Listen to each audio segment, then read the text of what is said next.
ونستعينه ونستغفره ونؤمن به ونتوكل عليه ونعوذ بالله من شرور أنفسنا ومن سيئات أعمالنا من يهده الله فلا مضل له ومن يضلله فلا هادي له ونشهد أن لا إله إلا الله وحده لا شريك له ونشهد أن سيدنا وسندنا وشفيعنا وحبيبنا ومولانا محمدا عبده ورسوله وصلى الله عليه وعلى آله وصحبه وسلم تسليما كثيرا كثيرا. أما بعد، قال الله تبارك وتعالى في كتابه الكريم: قد بدت البغضاء من أفواههم وما تخفي صدورهم أكبر.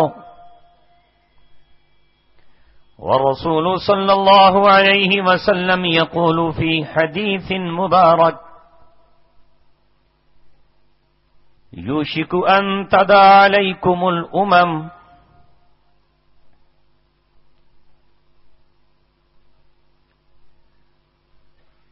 صدق الله العلي العظيم وصدق رسوله النبي الكريم.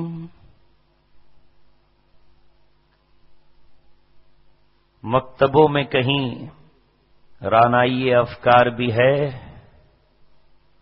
خانقاہوں میں کہیں لذت اسرار بھی ہے، منزل راہ رواں دور بھی ہے، دشوار بھی ہے، اس قافلے کا کوئی قافلہ سالار بھی ہے. پڑھ کے خیبر سے ہے یہ مارکہ دین و وطن، اس زمانے میں کوئی حیدر کرار بھی ہے. یہ مصرع لکھ دیا کس شوخ نے محراب مسجد پر، یہ مصرع لکھ دیا کس شوخ نے محراب مسجد پر. یہ ناداں گر گئے سجدوں میں جب وقت قیام آیا.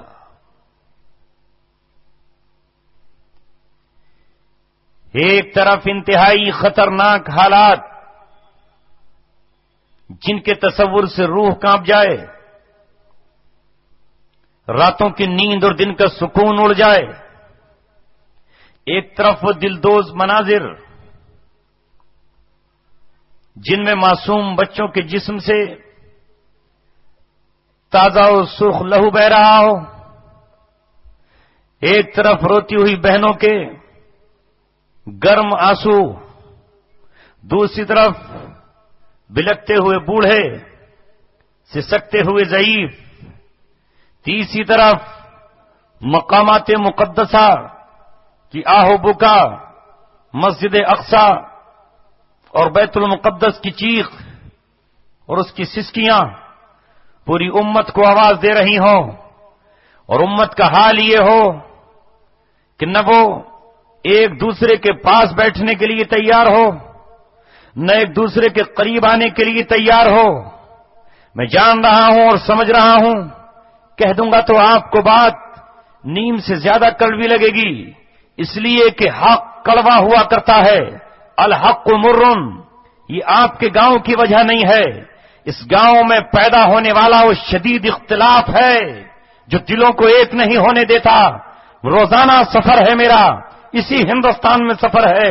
میں جب گاؤں میں داخل ہوتا ہوں تو بعض گاؤں کی نورانیت دل کو کھینچ لیتی ہے، اور جس گاؤں میں جھگڑے اور فساد ہوتے ہیں، جس گاؤں میں اپنا سر اونچا کرنے کی ہوڑ لگی ہوتی ہے، اس گاؤں کی فضا بتا دیتی ہے کہ یہاں نحوست طاری ہے. بات گجرات کی نہیں ہے. یہ گنہگار، یہ خادم، ارے جھگڑا، لڑائی، فتنہ، فساد اتنی بڑی نحوست کی چیز ہے کہ یہ امت اسی بنیاد پر شب قدر کی تعین سے محروم کر دی گئی. نبی پاک صلی اللہ علیہ وسلم کو بتا دیا گیا تھا کہ شب قدر فلاں تاریخ میں ہے، فلاں رات میں ہے، رمضان کی فلاں شب میں ہے. آپ باہر امت کو خبر دینے کے لیے مسکراتے ہوئے نکلے. آپ کے دل میں خوشی کا پیغام تھا کہ امت کو بتا دوں گا ایک رات اللہ نے تمہیں ایسی عطا فرمائی ہے کہ زندگی کے ساری خطائیں معاف ہو جائیں گی, پچھلی امتوں سے آگے نکل جاؤ گے. لیکن دیکھا کہ باہر دو لوگ آپس میں جھگڑ رہے ہیں تو ان کے جھگڑے کی بنیاد پر یہ امت اس نعمت سے محروم کر دی.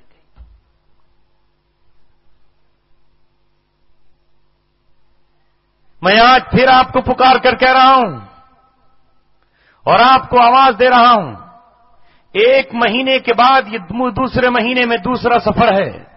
بے خودی بے سبب نہیں غالب. ابھی مئی کے مہینے میں آیا تھا, مئی کی دوسری تاریخ غالباً رہی ہوگی. اس تاریخ میں آپ کے یہاں حاضر ہوا.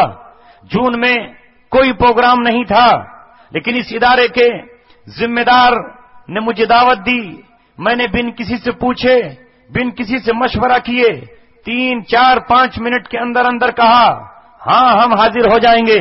ہماری ایک رات آپ کے درمیان گزر جائے, آپ کے طلبہ کے دیکھنے میں گزر جائے, آپ کے گاؤں میں جا کر گزر جائے تو ہماری رات کامیاب بن جائے گی.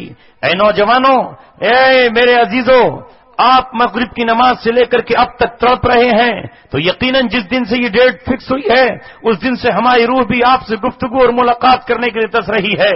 اس لیے کہ دل میں جو آگ جل رہی ہے اگر اسے آپ کے جذبوں کا پانی نہ ملا, اسے اگر آپ کے آنسو نہ ملے تو سینہ کوئلہ ہو جائے گا, یہ سینہ جل جائے گا. دل میں جو غم ہے وہ آپ سے کچھ بول کر کے ہلکا کر لیتے ہیں.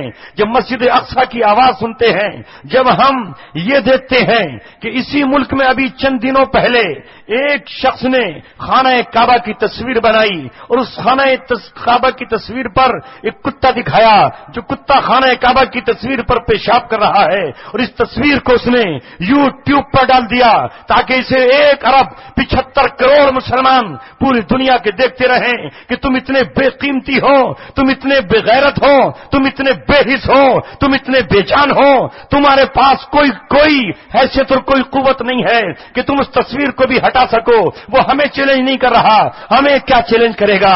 وہ تو مسلمان بادشاہوں کو چیلنج کر رہا ہے, مسلمان حکمرانوں کو چیلنج کر رہا ہے, مسلمان جرنیلوں کو چیلنج کر رہا ہے, مشرق سے لے کے مغرب تک پوری امت کو چیلنج کر رہا ہے. ہاں دولت سمیٹتے رہو, حکومت کے عہدوں کی طرف بھاگتے رہو, لیکن کل قیامت میں کیا جواب دو گے جب اللہ تبارک و تعالیٰ یہ کہے گا کہ میرے گھر کی توہین تمہاری نظروں کے سامنے ہو رہی تھی اور تم اس وقت شراب کے جام اپنے ہاتھوں میں لیے ہوئے غیروں کی طرح ناچ رہے تھے اور تھرک رہے تھے.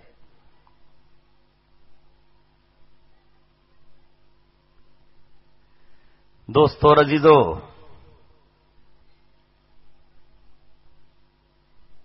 جب کوئی قوم اجتماعی طور پر گناہ کرتی ہے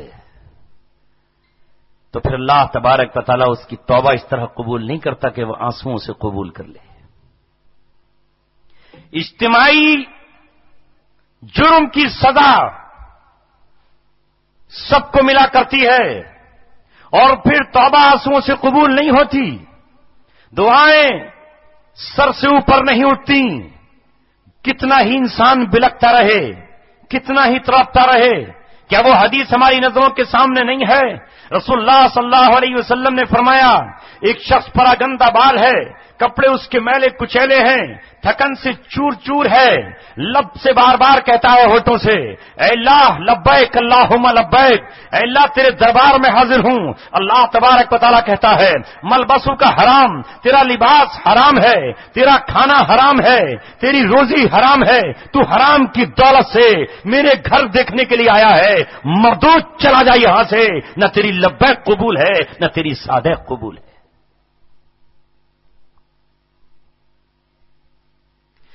جب انسان برائی کو برائی نہ سمجھے تو اس کی توبہ ایسے قبول نہیں ہوتی.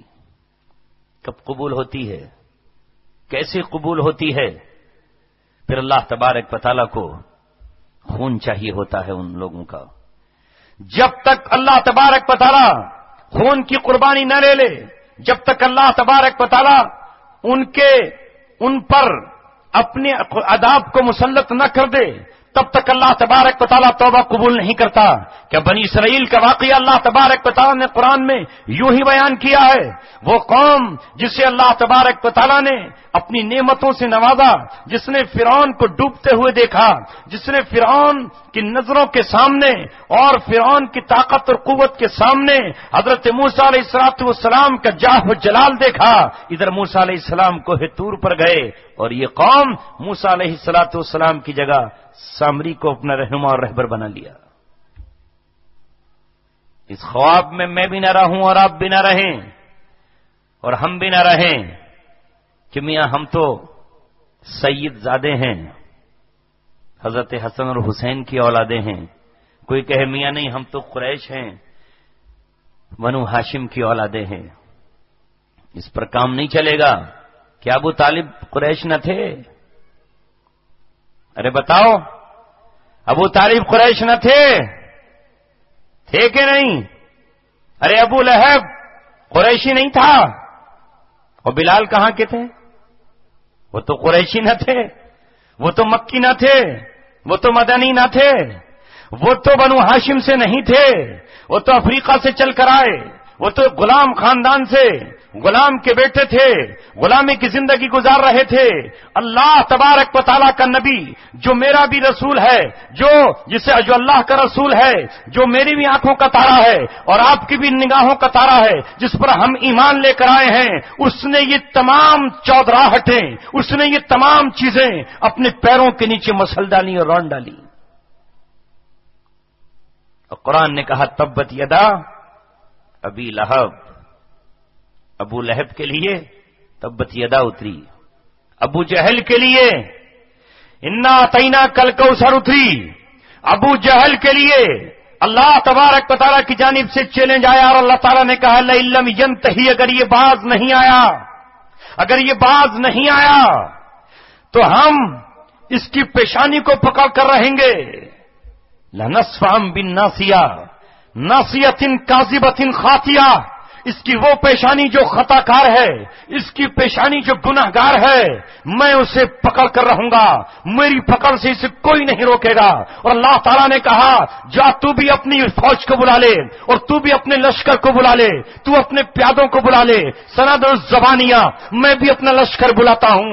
اللہ تعالیٰ نے اس دن چیلنج کر دیا جس دن ابو جہل اپنی طاقت اور قوت پر ناز کر کے محمد صلی اللہ علیہ وسلم کو نماز سے روک رہا ہے، خانہ کعبہ میں عبادت سے روک رہا ہے.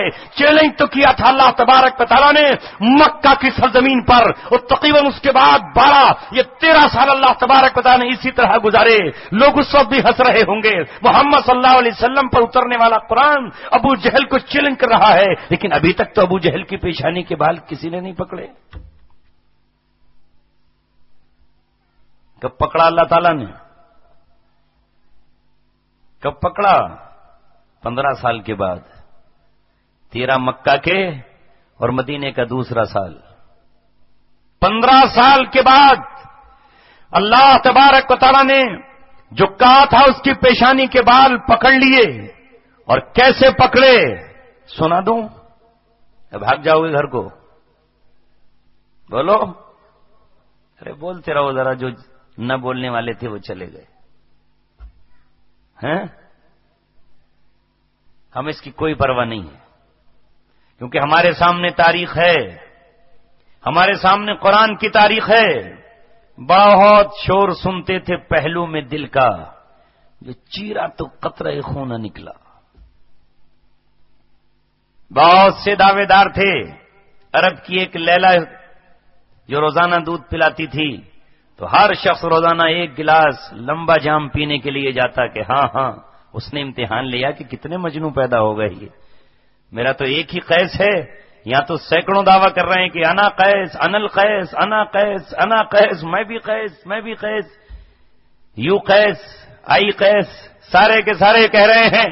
ایک دن لیلا نے کہا ہمیں آپ ہمیں امتحان کے لیے خون چاہیے، 1 بوتل خون کون دینے کے لیے تیار ہے؟ تو سب نے کہا کہ ہم تو دودھ پیتے تھے، اب خون بھی دینا پڑے گا. چلو بھائی نعرے بابا نا. یہ نہیں ہو سکتا. ایسے ہی یہ امتحانات اللہ تبارک و تعالی ہر دور میں لے کر آیا. نبی پاک صلی اللہ علیہ وسلم سے پہلے طالوت سے بار بار جا کر کہہ رہے ہیں ہم بھی چلیں گے بیت المقدس کی آزادی کے لیے، ہم بھی چلیں گے جالوت سے مقابلے کے لیے، ہم بھی نکلیں گے جالوت کی فوج سے نبردآزما ہونے کے لیے. لیکن جب نہر فرات آئی اور پیاس لگی، پھر کہاں لاؤ پانی، اور پانی پی کر کے سارے نہر کے کنارے چارپائی ڈال کے بیٹھ گئے. نہر کے کنارہ ہو، درخت لگے ہوئے ہوں، ٹھنڈی چھاؤں ہو، مست ہوا چل رہی ہو، پوروا، تو پھر اس کے بعد آدمی آگے کیسے چلے گا؟ کہا بیٹھو یہیں. سارے بوجھ بجھکڑ سب وہیں رہ گئے. اس نے اب کون جائے وہاں پر، لاؤ یہیں پانی پیئیں گے، اور یہیں اپنے بیٹھ کے رہ گئے. صاف اعلان کر دیا لا طاقت لنا اليوم بجالوت وجنودہ، جالوت کے لشکر سے مقابلہ کرنے کی ہم میں طاقت نہیں ہے، وہیں رہ گئے. ارے ہمارے سامنے تو قرآن مقدس ہے. اس مدرسے کی چار دیواری میں یہی پڑھایا جا رہا ہے کہ اپنی تعداد کو دیکھ کر کے خوشیاں مت منانا، اپنی تعداد کو دیکھ کر خوشیاں مت منانا کہ میاں ہمارے تو چاہنے والے اتنے ہیں. تو جب آزمائش کا وقت آتا ہے تب پتہ چلتا ہے کتنے رہے. 313 رہ گئے. احد میں نکلے مدینہ کی حفاظت کے لیے. 300 کو لے کر کے عبداللہ بن ابی واپس چلا گیا. کتنے ٹھہرے؟ کل 700 ٹھہرے. ان میں سے 300 کو واپس لے کر چلا گیا. 1/3 آبادی، جو مدینہ کی 1/3 آبادی یعنی 1000 اگر اس میں سے نکلے تھے تو 1/3 اس میں سے واپس چلے گئے. یہ ہماری نظروں کے سامنے ہے. اللہ تبارک و تعالیٰ نے قرآن کریم میں پہلے ہی بیان کر دیا ہے. اس سے مت گھبراؤ کہ سب لوگ وہاں پہنچ جائیں گے. لوٹ آئے جتنے فرزانے گئے، تابہ منزل صرف دیوانے گئے. آہ کو نسبت ہے کچھ اس شاخ سے، آہ نکلی اور پہچانے گئے.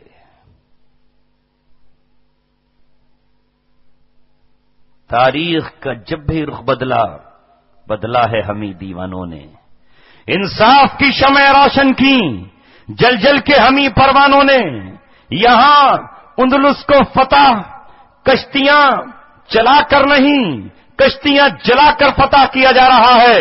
لہذا آج بھی اگر کوئی تاریخ پیدا ہو اور وہ اندلس کو فتح کرنے کے لیے نہر جبرالٹا پر اگر اپنی کشتیاں جلانے کی ہمت اور طاقت رکھتا ہے، کشتیاں جلانے کی جرأت رکھتا ہے، کشتیوں کو آگ لگانے کا حوصلہ رکھتا ہے، تو وہی اسپین کو فتح کر پائے گا. جو کشتیوں میں بھاگنے کی تیاریاں کر رہا ہو، جسے اپنے بچوں کی محبت ہو، جو اپنی بیوی کی محبت کا اس کی زلفوں میں گرفتار ہو رہا ہو، وہ کبھی اسپین کو فتح نہیں کرے گا. تاریخ آج بھی اور آج سے پہلے بھی، تاریخ آج بھی اور آج سے پہلے بھی اسی کا انتظار کر رہی ہے کہ اس کے ساحل پر کشتیاں جلائے اور یہ کہے کہ کشتیاں ہم نے جلا دی ہیں بھروسے پہ تیرے، اب یہاں سے نہیں لوٹ کے ہم جانے والے.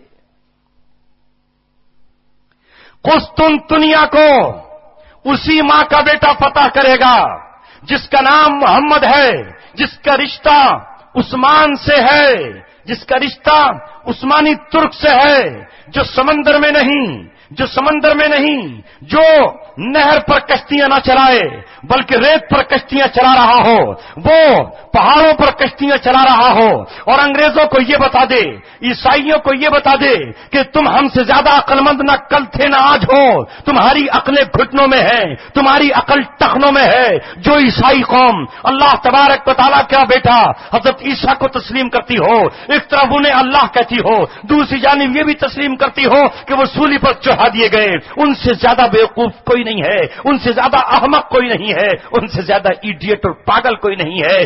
سلطان محمد فاتح نے ریت پر کشتیاں چلا کر قسطنطنیہ کو فتح کر کے یہ بتا دیا کہ مسلمان کل اگر کسرا کو فتح کر رہے ہیں سمندر میں گھوڑے ڈال کر، اگر طارق بن زیاد فتح کر رہا ہے اندلس کو کشتیاں چلا کر، تو آج سلطان محمد فاتح ریت پر اور پہاڑ کی چٹانوں پر کشتیاں چلا کر قسطنطنیہ کو ہمیشہ کے لیے فتح کر رہا ہے.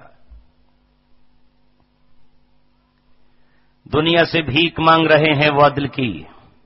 کل تک جو لوگ دنیا سے کرتے تھے فیصلے، میں کر رہا ہوں آج وہی کارواں تلاش. ہاشم جی سے دیے ہیں سمندر نے راستے.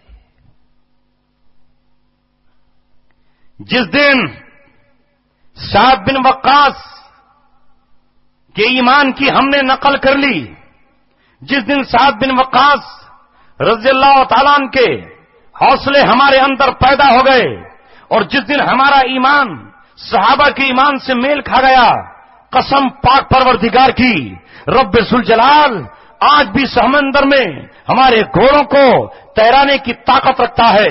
وہ اللہ تبارک و تعالی جس نے بنی اسرائیل کے لیے سمندر کو پھاڑ دیا اور ان کو پار کرا دیا، اور جس نے اللہ تبارک و تعالی نے فرعون کو سمندر میں ڈبا دیا، وہ بنی اسرائیل جو چند ہی لمحوں کے بعد سامری کو رہبر بنا کر گمراہ ہو گئے، اس قوم کی توبہ کیسے قبول ہوئی معلوم ہے؟ کیسے قبول ہوئی؟ جیسے ہم کرتے ہیں توبہ، ادھر شراب پیو شام کو توبہ، ادھر طلاق دیو صبح کو توبہ، ادھر چرس کے سگریٹ پیا اور توبہ، ادھر نائٹ کلب میں جوا کھیل کر آیا اور شام کو توبہ، ادھر جوا کھیلا اور توبہ. ایسے نہیں. موسیٰ علیہ الصلوۃ والسلام پر اللہ تبارک و تعالی نے اپنا حکم جاری فرمایا اور یہ کہا کہ اس قوم نے جو جرم کیا ہے وہ جرم اتنا بڑا ہے کہ یہ اجتماعی جرم ہے، اور اس اجتماعی جرم کی توبہ اس وقت قبول ہو سکتی ہے کہ فَاقْتُلُوا أَنفُسَكُمْ ذَلِكُمْ خَيْرٌ لَكُمْ عِندَ بَارِئِكُمْ فَتَابَ عَلَيْكُمْ إِنَّهُ هُوَ التَّوَّابُ الرَّحِيمُ. رشتہ دار کو قتل کرے. باپ نے اگر جرم کیا ہے تو بیٹا اپنے باپ کا قتل کرے، اگر بیٹے نے جرم کیا ہے تو باپ اپنی تلوار سے قتل کرے، اگر بھائی نے جرم کیا ہے تو بھائی اپنے بھائی کو قتل کرے، اگر یہ جرم ماموں نے کیا ہے تو بھانجا قتل کرے، اگر یہ جرم بھانجے نے کیا ہے تو ماموں قتل کرے، اگر بھتیجے نے کیا ہے تو چچا قتل کرے. ہاں اللہ تبارک و تعالی متوجہ ہوگا، اس لیے کہ موسیٰ تمہارے درمیان موجود ہے علیہ السلام، ہارون موجود ہے تمہارے درمیان علیہ الصلوۃ والسلام. آج جب اس تاریخ کو ہم پڑھتے ہیں اور اپنے آپ کو اس کے مطابق دیکھتے ہیں تو رسول اللہ صلی اللہ علیہ وسلم کی وہ حدیث ہماری نظروں میں گزر جاتی ہے جو میرے نبی نے فرمایا لَتَتَّبِعُنَّ سُنَنَ مَنْ كَانَ قَبْلَكُمْ، یقیناً تم اپنے پچھلوں کے اپنے پہلوں کے نقش قدم پر چل کر رہو گے. جس طرح وہ چلے تھے اسی طرح تم چلو گے. اور کس طرح چلو گے؟ جس طرح جوتا دوسرے جوتے کے برابر ہوتا ہے، ایک جوتے کا تسمہ دوسرے تسمے کے برابر ہوتا ہے، بالش ان کے برابر چل کے رہو گے. حذو النال بالنال، شبرن شبرن، زران زران. حدیث میں فرمایا ہاتھ ان کے پیچھے چلو گے. صحابہ کرام نے پوچھا اے اللہ کے رسول اس سے مراد کیا ہے؟ کیا اس سے مراد یہود و نصارہ ہیں؟ آپ نے فرمایا اومن، اور کون؟ اب ذرا اپنے آپ کو ہم دیکھیں، کیا یہودیوں کے نقش قدم پر ہم نہیں چل رہے؟ بتاؤ، نہیں چل رہے. میرے نبی نے فرمایا اگر یہودیوں میں کوئی اتنا بڑا بدبخت گزرا ہوگا کہ یہ نالائق اپنی ماں کے ساتھ زنا کے جرم کا ارتکاب کرنے والا ہوگا تو میری امت میں بھی کوئی بدنصیب بدبخت ایسا ہوگا جو ماں کے پاکیزہ رشتے کو تار کر ڈالے گا، ماں کے مقدس رشتے کو کچل ڈالے گا، اور درندہ خنزیر اور کتا بن کر کے اپنی ماں کی آبرو کو لوٹے گا. ایسا میری امت میں بھی پیدا ہو جائے گا. اگر کوئی یہودی گوہ کے بھٹ میں داخل ہوا ہوگا تو یہ بھی اس کے پیچھے گوہ کے بھٹ میں داخل ہونے کی کوشش کرے گا. کیا آج مسلم امت یہودیوں کے نقش قدم پر نہیں چل رہی؟ سوچو، یہودی آیا، اس نے داڑھی صاف کرا دی. اس نے کہا کہ یہودی اور عیسائی جب اپنی داڑھی صاف کرا رہے ہیں تو میں نہ کراؤں. یہودی نے یہاں سے بھی صاف، وہاں سے صاف، اور اس کے بعد یہاں اس نے تھوڑی سی ایک ذرا سے بال رکھ لیے. اس کو کہا گیا یہ داڑھی ہے فرنچ کٹ. فرنچ کٹ تو تمام جزیرہ عرب کے سربراہوں سے لے کر کے ہر ایک فرنچ کٹ رکھے پھر رہا ہے. نقش قدم نبی پاک صلی اللہ علیہ وسلم کا نہ رہا، اتباع محمد صلی اللہ علیہ وسلم کی نہیں رہی. صدیق اکبر کے چہرے کی طرح چہرہ بنانا اربوں کی اولادوں کو گوارا نہیں رہا، حالانکہ یہ اولاد کس کی ہیں، ان کا رشتہ کس سے ملتا ہے؟ کوئی حضرت حسن سے جا ملتا ہوگا، کوئی حضرت حسین سے جا ملتا ہوگا، کسی کا رشتہ، ارے یہ جو شریف حسین ہے، یہ جو حسین خاندان ہے جو جارڈن کا بادشاہ بنا ہوا ہے، یہ حضرت حسین کے نام پر کلنک ہے، ماتم ہے، سینہ پیٹ لینے کو دل چاہتا ہے۔ یہ وہ ہے جس نے سب سے پہلے آگے بڑھ کر اسرائیل کو تسلیم کیا ہے اور اپنے نام کے ساتھ یہ پورا خاندان حسین لگاتا ہے۔ وہ جو اس پیچھے اگر چلا جاؤں خلافت عثمانیہ پر،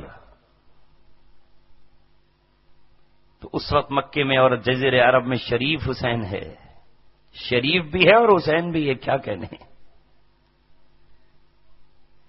جو یہ کہتا ہے کہ ہمیں خلافت نہیں چاہیے، خلافت کا دشمن، نظام اسلام کا دشمن، جس نے شیخ الہند رحمت اللہ علیہ کو، جو دارالعلوم دیوبند کے پہلے طالب علم ہیں، جنہوں نے تحریک ریشمی رومال چلائی، جو ہندوستان سے ہجرت کر کے مکہ پہنچ گئے، تو شیخ الہند رحمت اللہ علیہ کو اس نے پکڑ کر انگریز کو دے دیا، ان کے بڑھاپے پر ترس نہیں کھایا، ان کی بوڑھی ہڈیوں پر اسے رحم نہیں آیا۔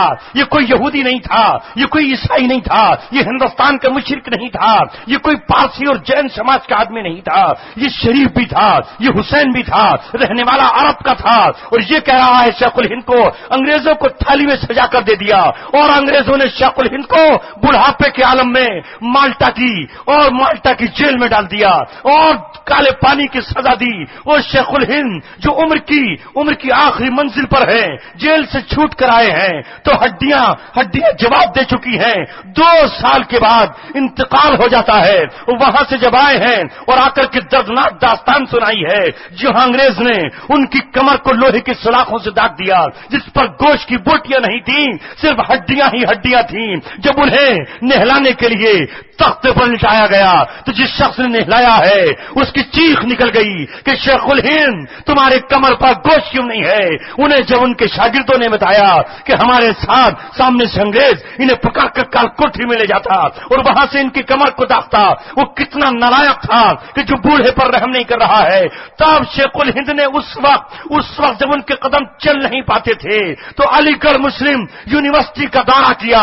علی گڑھ مسلم یونیورسٹی کا دورہ اس لیے کیا کہ علی گڑھ کا تعلق علماء کرام سے جڑ جائے، ڈاکٹروں کا تعلق علماء سے جڑ جائے، انجینئروں کا تعلق علماء کرام سے جڑ جائے، اور علی گڑھ اور دارالعلوم دیوبند ایک ہو جائیں۔ ان کا دماغ، ان کی روحانیت، ان کی دنیا، ان کا دین، ان کی صلاحیت ایک جگہ جمع ہو جائے اور امت مسلمہ ایک لڑی میں آ جائے۔ ہمارا شیخ الہند رحمت اللہ علیہ نے اسی وقت دلی میں جامعہ ملیہ اسلامیہ کی بنیاد رکھی، جو آج ہندوستان کی دوسری یونیورسٹی ہے۔ لوگوں کو جمع کیا، ڈاکٹر ذاکر حسین کے ساتھ گئے اور پھر آخری پیغام اس امت کو یہ دیا، میں ان کا روحانی بیٹا ہوں، میں ان کا روحانی فرزند ہوں، میں نے اسی خاک میں چند کتابیں پڑھی ہیں، وہی نسبت مجھے حاصل ہے۔ میں اپنے استاد اول کی آخری نصیحت تمہیں سناتا ہوں۔ انہوں نے ہی کہا کہ لوگوں، میں ایک آخری وصیت تمہیں کر کے جا رہا ہوں، جیل کے اندر رہ کر یہاں سے ہجرت کا سبق پڑھ کر کے جو میں نے سیکھا ہے اپنی قوم کو جو دینا چاہتا ہوں وہ یہ ہے کہ یہ قوم قرآن کریم سے جڑ جائے اور یہ اتحاد کی لڑی میں پیرو دی جائے۔ کچھ اور نہیں کہہ رہا میں، زیادہ باتیں یاد انہیں نہیں رہیں گی، یہ شیخ الہند کا پیغام ہے۔ اتحاد، اتفاق، آپس کے جھگڑوں کو ختم کر دو اور قرآن مقدس سے جڑ جاؤ۔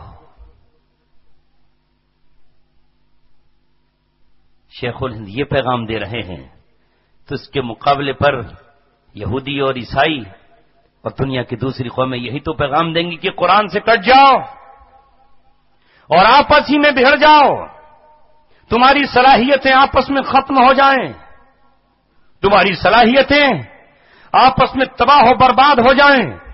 کہ میرے نبی نے کیوں فرمایا سباب المؤمنی فسوق، مسلمان کو گالی دینا فسق ہے، مسلمان کو گالی دینے والا فاسق ہے، اور اللہ تبارک و تعالیٰ فاسقوں سے محبت نہیں کرتا، اللہ تبارک و تعالیٰ فاسقوں کو ہدایت نہیں دیتا۔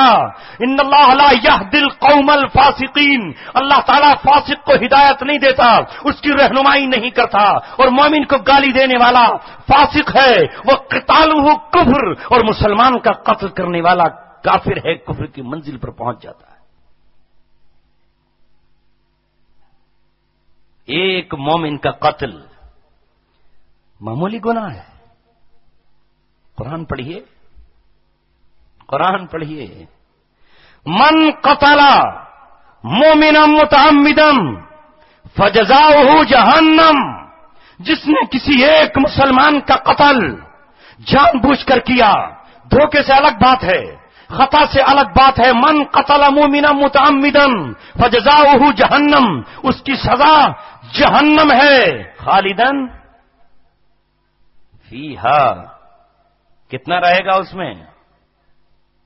ہمیشہ ہمیش رہے گا،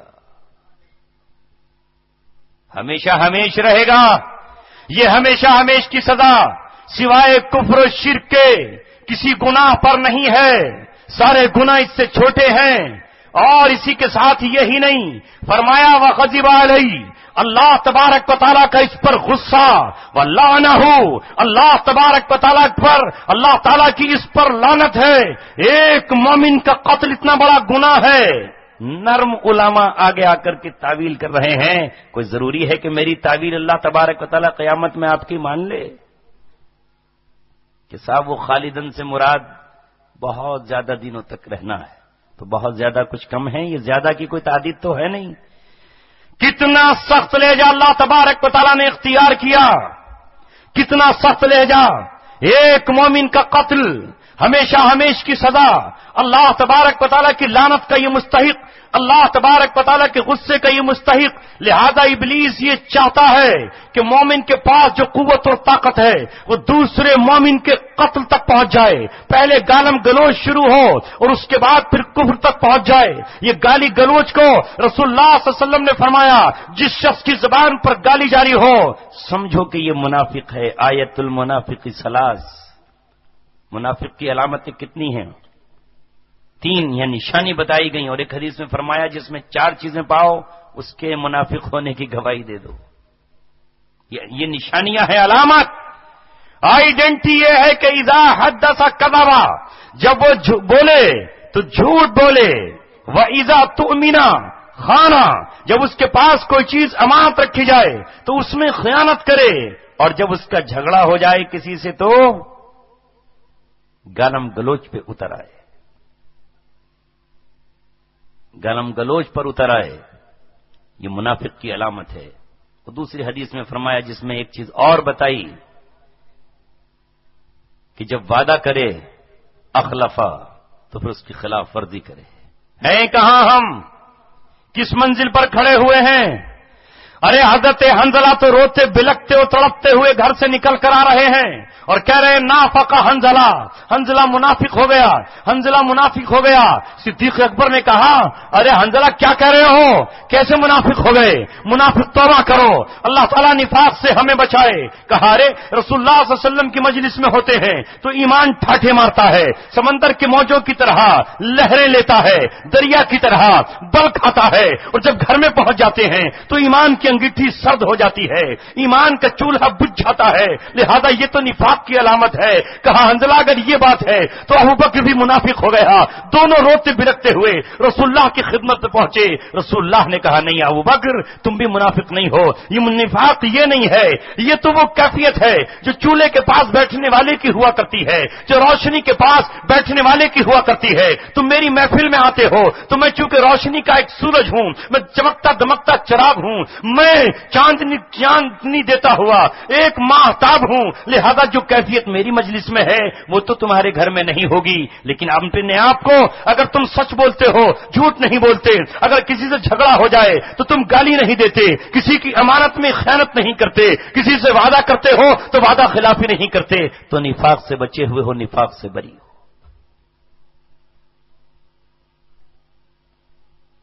میرے رسول نے فرمایا صلی اللہ علیہ وسلم تم پچھلوں کے نقش قدم پر چل کر رہو گے.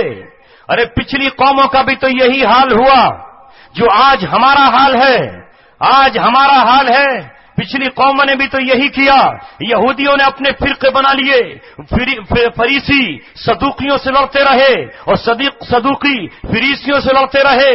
لڑتے لڑتے ایک دوسرے کے خلاف کھڑے ہو گئے. قرآن کریم نے یہ بیان کیا, ارے تم اللہ تبارک و تعالیٰ کی کتاب پر ایمان لاتے ہو؟ نہیں لاتے تم. افتؤمنون ببعض الکتاب وتکفرون ببعض, تم کتاب کے بعض حصے پر ایمان لاتے ہو اور بعض کا انکار کرتے ہو. اور اللہ تعالیٰ نے کہا ارے تم ہی تو ہو.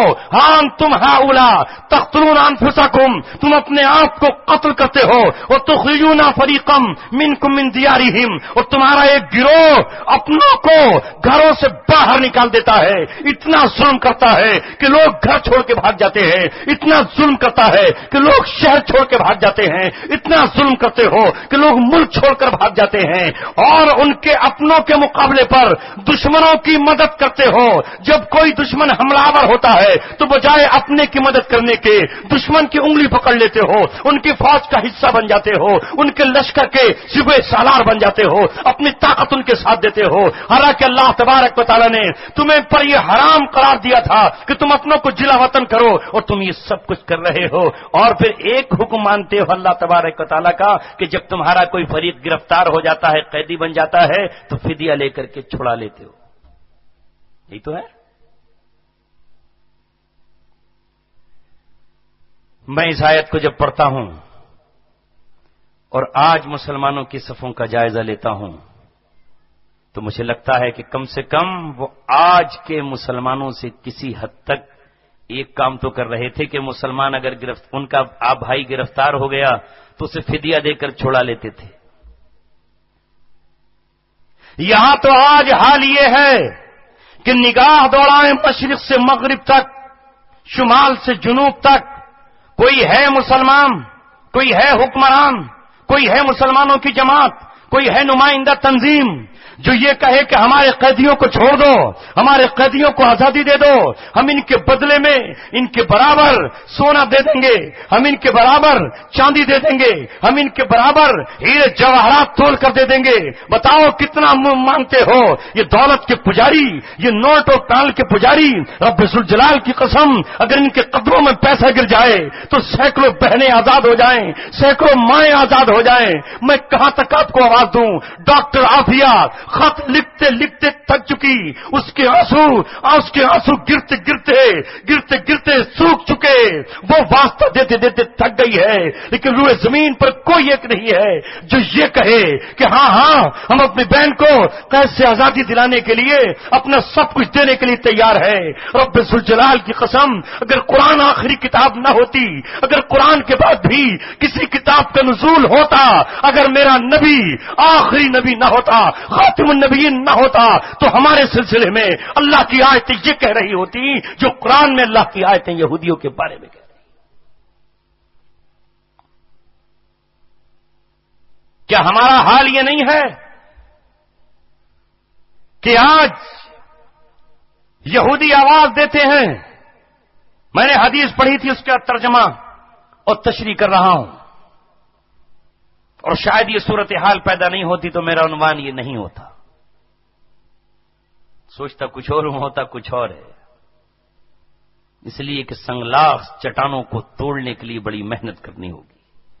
بنجر زمین پہ ہل چلانا بہت مشکل کام ہے, لیکن جب بنجر زمین کام کی ہو جاتی ہے تو الحمدللہ کام بہت کرتی ہے, بہت زیادہ اپجاؤ ہوتی ہے. مکہ والوں پر نبی پاک صلی اللہ علیہ وسلم نے جو محنت کی ہے, اس محنت کا جو رنگ آیا ہے, اس رنگ سے جو پھول نکھرے ہیں, تو پھر اس کا نرالا انداز ہے.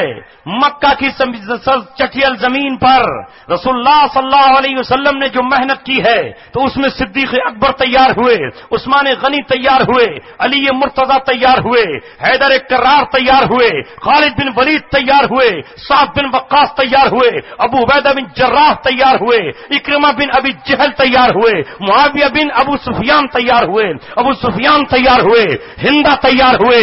جب ان کا رخ پلٹا ہے تو رب ذوالجلال کی قسم یہی وہ ہندا ہے جو ایک موقع پر حضرت عمر بن خطاب رضی اللہ تعالیٰ عنہ کے دور میں خالد بن ولید کے ساتھ، اپنے شوہر ابو سفیان کے ساتھ، اپنے بیٹے اکرمہ کے ساتھ، اپنے بیٹے امیر معاویہ کے ساتھ نکلی ہے، تو نکل کر ہندا یہ کہتی ہے، او ابو سفیان، محمد صلی اللہ علیہ وسلم کے مقابلے پر تو تم احد میں نکل کر گئے، تم محمد صلی اللہ علیہ وسلم کے مقابلے پر غزوہ احزاب میں نکل کر گئے، ارے آج رومیوں کے مقابلے پر نکل کر نہیں جا سکتے ہو۔ تو یہ ہندا رسول اللہ صلی اللہ علیہ وسلم کے دین پر اپنے شوہر کو اکسا رہی ہے، اپنے بیٹے معاویہ کو آگے بڑھا رہی ہے۔ حضرت اکرمہ رضی اللہ تعالیٰ جو ابو جہل کے بیٹے ہیں، حالات یہ ہوئے اس جنگ میں کہ مسلمان ہٹتے ہٹتے پیچھے کو آ گئے، اتنے پیچھے کو آئے کہ جیسے تم پیچھے ہٹتے ہٹتے ابھی عورتوں کے پاس جانے کے لیے تیار تھے۔ جب آدمی پیچھے ہٹتا ہے تو کہاں بھاگتا ہے؟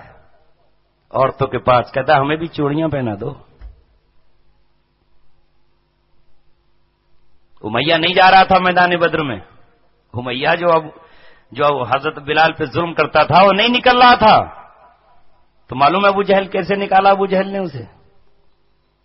ابو جہل ایک انگیٹھی لے کر آیا اور خوشبودار لکڑی اس میں جل رہی تھی، انگیٹھی لے کر آیا اور خوشبودار لکڑی لے کر آیا اور کہا کہ لے اسے سونگ لے، گھر میں بیٹھا رہے عورتوں کی طرح۔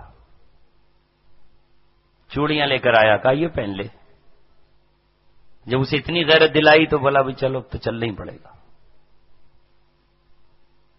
کیونکہ انسان پیچھے ہٹتے ہٹتے کہاں پہنچ جاتا ہے؟ گھر میں بیٹھنا شروع کر دیتا ہے۔ اس لیے مرد کو زیادہ گھر میں نہیں بیٹھنا چاہیے، فطرت اس کی بدل جاتی ہے۔ مرد کا کام ہے سواری کرنا سمندر کے سینے پر، مرد کا کام ہے پہاڑوں کی چٹانوں پر جانا۔ علامہ اقبال نے یہی تو کہا، نہیں تیرا نشیمن قصر سلطانی کے گنبد پر، تو شاہی ہے بسیرا کر پہاڑوں کی چٹانوں میں۔ ارے تو کبوتر تو نہیں ہے کہ گنبد تلاش کرے، تو شاہی ہے بسیرا کر پہاڑوں کی چٹانوں میں۔ اتنا اوپر اڑ، اتنا اونچا اٹھ، اے طائر لاہوتی، اس رس سے موت اچھی جس رس سے آتی ہو پرواز میں کوتاہی۔ شاہین اور عقاب کی زبانیوں مسلمان کو کھڑا کرنا چاہتے ہیں اور کہتے ہیں کہ جانتے ہو عقاب شاہین یہ بات کیا کہتا ہے؟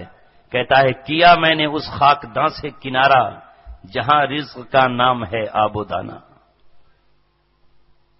کیا میں نے اس خاک داں سے کنارہ، خاکداں کوڑے کرکٹ کے ڈھیر کو کہتے ہیں۔ وہ عقاب وہ بات کہتا ہے کہ میں تو کوڑے کرکٹ کے ڈھیر پہ کبھی بیٹھتا ہی نہیں، جسے مرغی دانا سمجھ کر کے چگتی ہے، جسے مرغا دانا سمجھ کر کے چگتا ہے، جسے مور کھاتا ہے، جسے بطخ جس کچرے کو چاٹتی ہے، میں اس پر کبھی نہیں بیٹھتا۔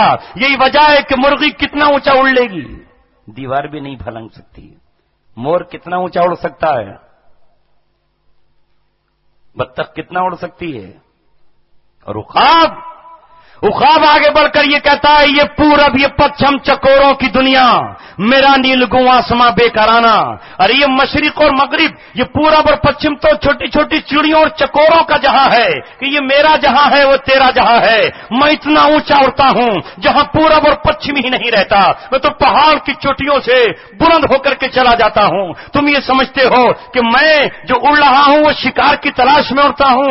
نہیں، میں جو ادھر جھپٹتا ہوں ادھر جھپٹتا ہوں، یہ اپنی پرواز کو اونچا کرنے کے لیے اڑتا ہوں۔ لہذا وہی کہتا ہے کہ میں حمام و کبوتر کا بھوکا نہیں، میں ازل سے ہے فطرت میری زاہدانہ۔ پلٹنا جھپٹنا، جھپٹ کر پلٹنا، لہو گرم رکھنے کا ہے ایک بہانہ۔ اور پرندوں کی دنیا کا درویش ہوں میں کہ شاہی بناتا نہیں آشیانہ۔ درویش تو میں ہوں، تم کسے درویش سمجھے بیٹھے ہو؟ جس کے یہاں سے سونے کے صندوق نکل رہے ہیں، جس کے یہاں سے ہیرے جواہرات نکل رہے ہیں، جس کے یہاں سے ایران کی قالینیں نکل رہی ہیں، انہیں تم نے سمجھ بیٹھا ہے درویش میں ہوں کہ آشیاں نہیں بناتا، لہذا مجھے کسی بجلی سے کبھی خوف نہیں ہوتا کہ میرے گھر کو تباہ کر دے گی۔ میں اپنے بچے کبھی گھونسلوں میں رکھتا ہی نہیں، میں تو انڈے اتنی اونچائی پر جا کر کے رکھتا ہوں کہ جہاں کسی کوے کی اور کسی گدھ کی پہنچ ہی نہیں ہوتی۔ نہیں تیرا نشیمن قصر سلطانی کے گنبد پر، تو شاہی ہے بسیرا کر پہاڑوں کی چٹانوں میں۔ وہ شکست خوردہ شاہی جو پلا ہو کرگسوں میں، وہ شاہین جو گدھوں کے درمیان پر رہا ہو، اسے کیا پتا ہے کہ شاہانہ کیا ہے، رہو رسمیں بادشاہی، اسے کیا پتا کہ بادشاہت کا راستہ کہاں سے گزرتا ہے، اور شاہی اور بادشاہی کرنے والوں کا مقام کیا ہوا کرتا ہے۔ وہ تو کرگسوں کے بیچ رہ کر کے مردار تلاش کر رہا ہے، وہ تو مردار کو تلاش کر رہا ہے کہ مردار ہے کہاں، ذرا جا کے اس پہ گر جائیں۔ اور یہ جو عقاب ہے، یہ بادشاہ تلاش کر رہا ہے۔ اتفاق ہی ہو گیا ہے کہ مسلمان آج کرگسوں کے بیچ پل کر اپنا سب کچھ کھو بیٹھا ہے۔ اس کی نظر عقابی ختم ہو چکی ہے۔ عقابی روح جب بیدار ہوتی ہے جوانوں میں، نظر آتی ہے ان کو اپنی منزل آسمانوں۔ تو پیچھے ہٹتے ہٹتے وہ لوگ کہاں جا رہے ہیں؟ اتنے پیچھے ہٹے کہ عورتوں کے خیموں کے قریب پہنچ گئے۔ عورتوں نے خیمے کے اندر سے للکار کر یہ کہا، او نادانوں، محمد صلی اللہ علیہ وسلم کے نام پر یہاں آنے والوں، عیسائیوں کے رعب اور دبدبے سے آ کر پیچھے آنے والوں، اگر تم سمجھتے ہو کہ تمہیں ماں اور بیٹیوں اور بہنوں کے خیموں میں پناہ مل جائے گی تو تمہارا سوچنا غلط ہے۔ یہاں انہوں نے اپنے ہاتھوں میں خیموں کی لکڑیاں اکھاڑ لی اور لکڑیاں اکھاڑ کر یہ کہا کہ اگر تم اور پیچھے ہٹے تو ہماری لاٹھیاں تمہارے سر پر پڑیں گی اور بزدلوں کی موت تم زمین پہ مر جاؤ گے۔ یہ لاٹھیاں تمہاری موت کا پیغام ہوں گی۔ یہی وقت تھا کہ حضرت خالد بن ولید نے لشکر کو قوموں کے اوپر بانٹ دیا، قبیلے کا امیر بنا دیا تاکہ اس قبیلے کی بہادری دیکھی جا سکے۔ اس وقت اکریمہ جو ابو جہل کے بیٹے ہیں، اکریمہ نے اپنے قبیلے کو پکار کر آواز دی اور یہ کہا کہ کون ہے جو میرے ہاتھ پر موت کی بیعت کرے۔ ان کا قبیلہ اٹھا اور اٹھنے کے بعد 400 نوجوانوں نے اکریمہ کے ہاتھ پر بیعت کر لی۔ اکریمہ ان 400 لوگوں کو لے کر رومیوں کی فوج سے جا ٹکرائے۔ 400 کے 400 شہید ہو گئے، اپنے مقام پر ڈٹے رہے، یہاں تک کہ اکریمہ کے تیر لگے، زخمی ہوا۔ اکریمہ کا جسم جب زمین پر گرا تو خالد ولید نے اپنے ہاتھوں میں اس کا جسم اٹھا لیا، اس کے چہرے سے خون صاف کرتے ہوئے اس سے پوچھا، اکریمہ پانی چاہیے؟ کہا نہیں، پانی نہیں چاہیے، اب تو جنت کا جرام آ چکا ہے، اب تو جنت کا نظارہ دیکھ رہا ہوں، جنت کی حوریں اتر چکی ہے۔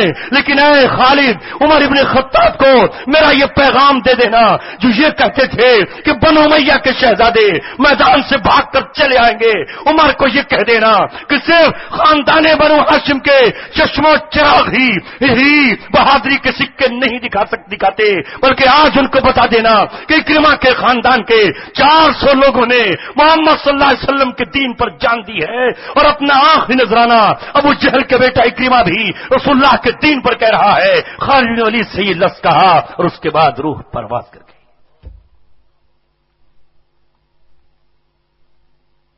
یہ تاریخ ہماری نہ ہوتی تو آج اس 14ویں صدی اور 15ویں صدی میں ہم ایمان اور اسلام کی حالت میں زندہ نہیں رہتے۔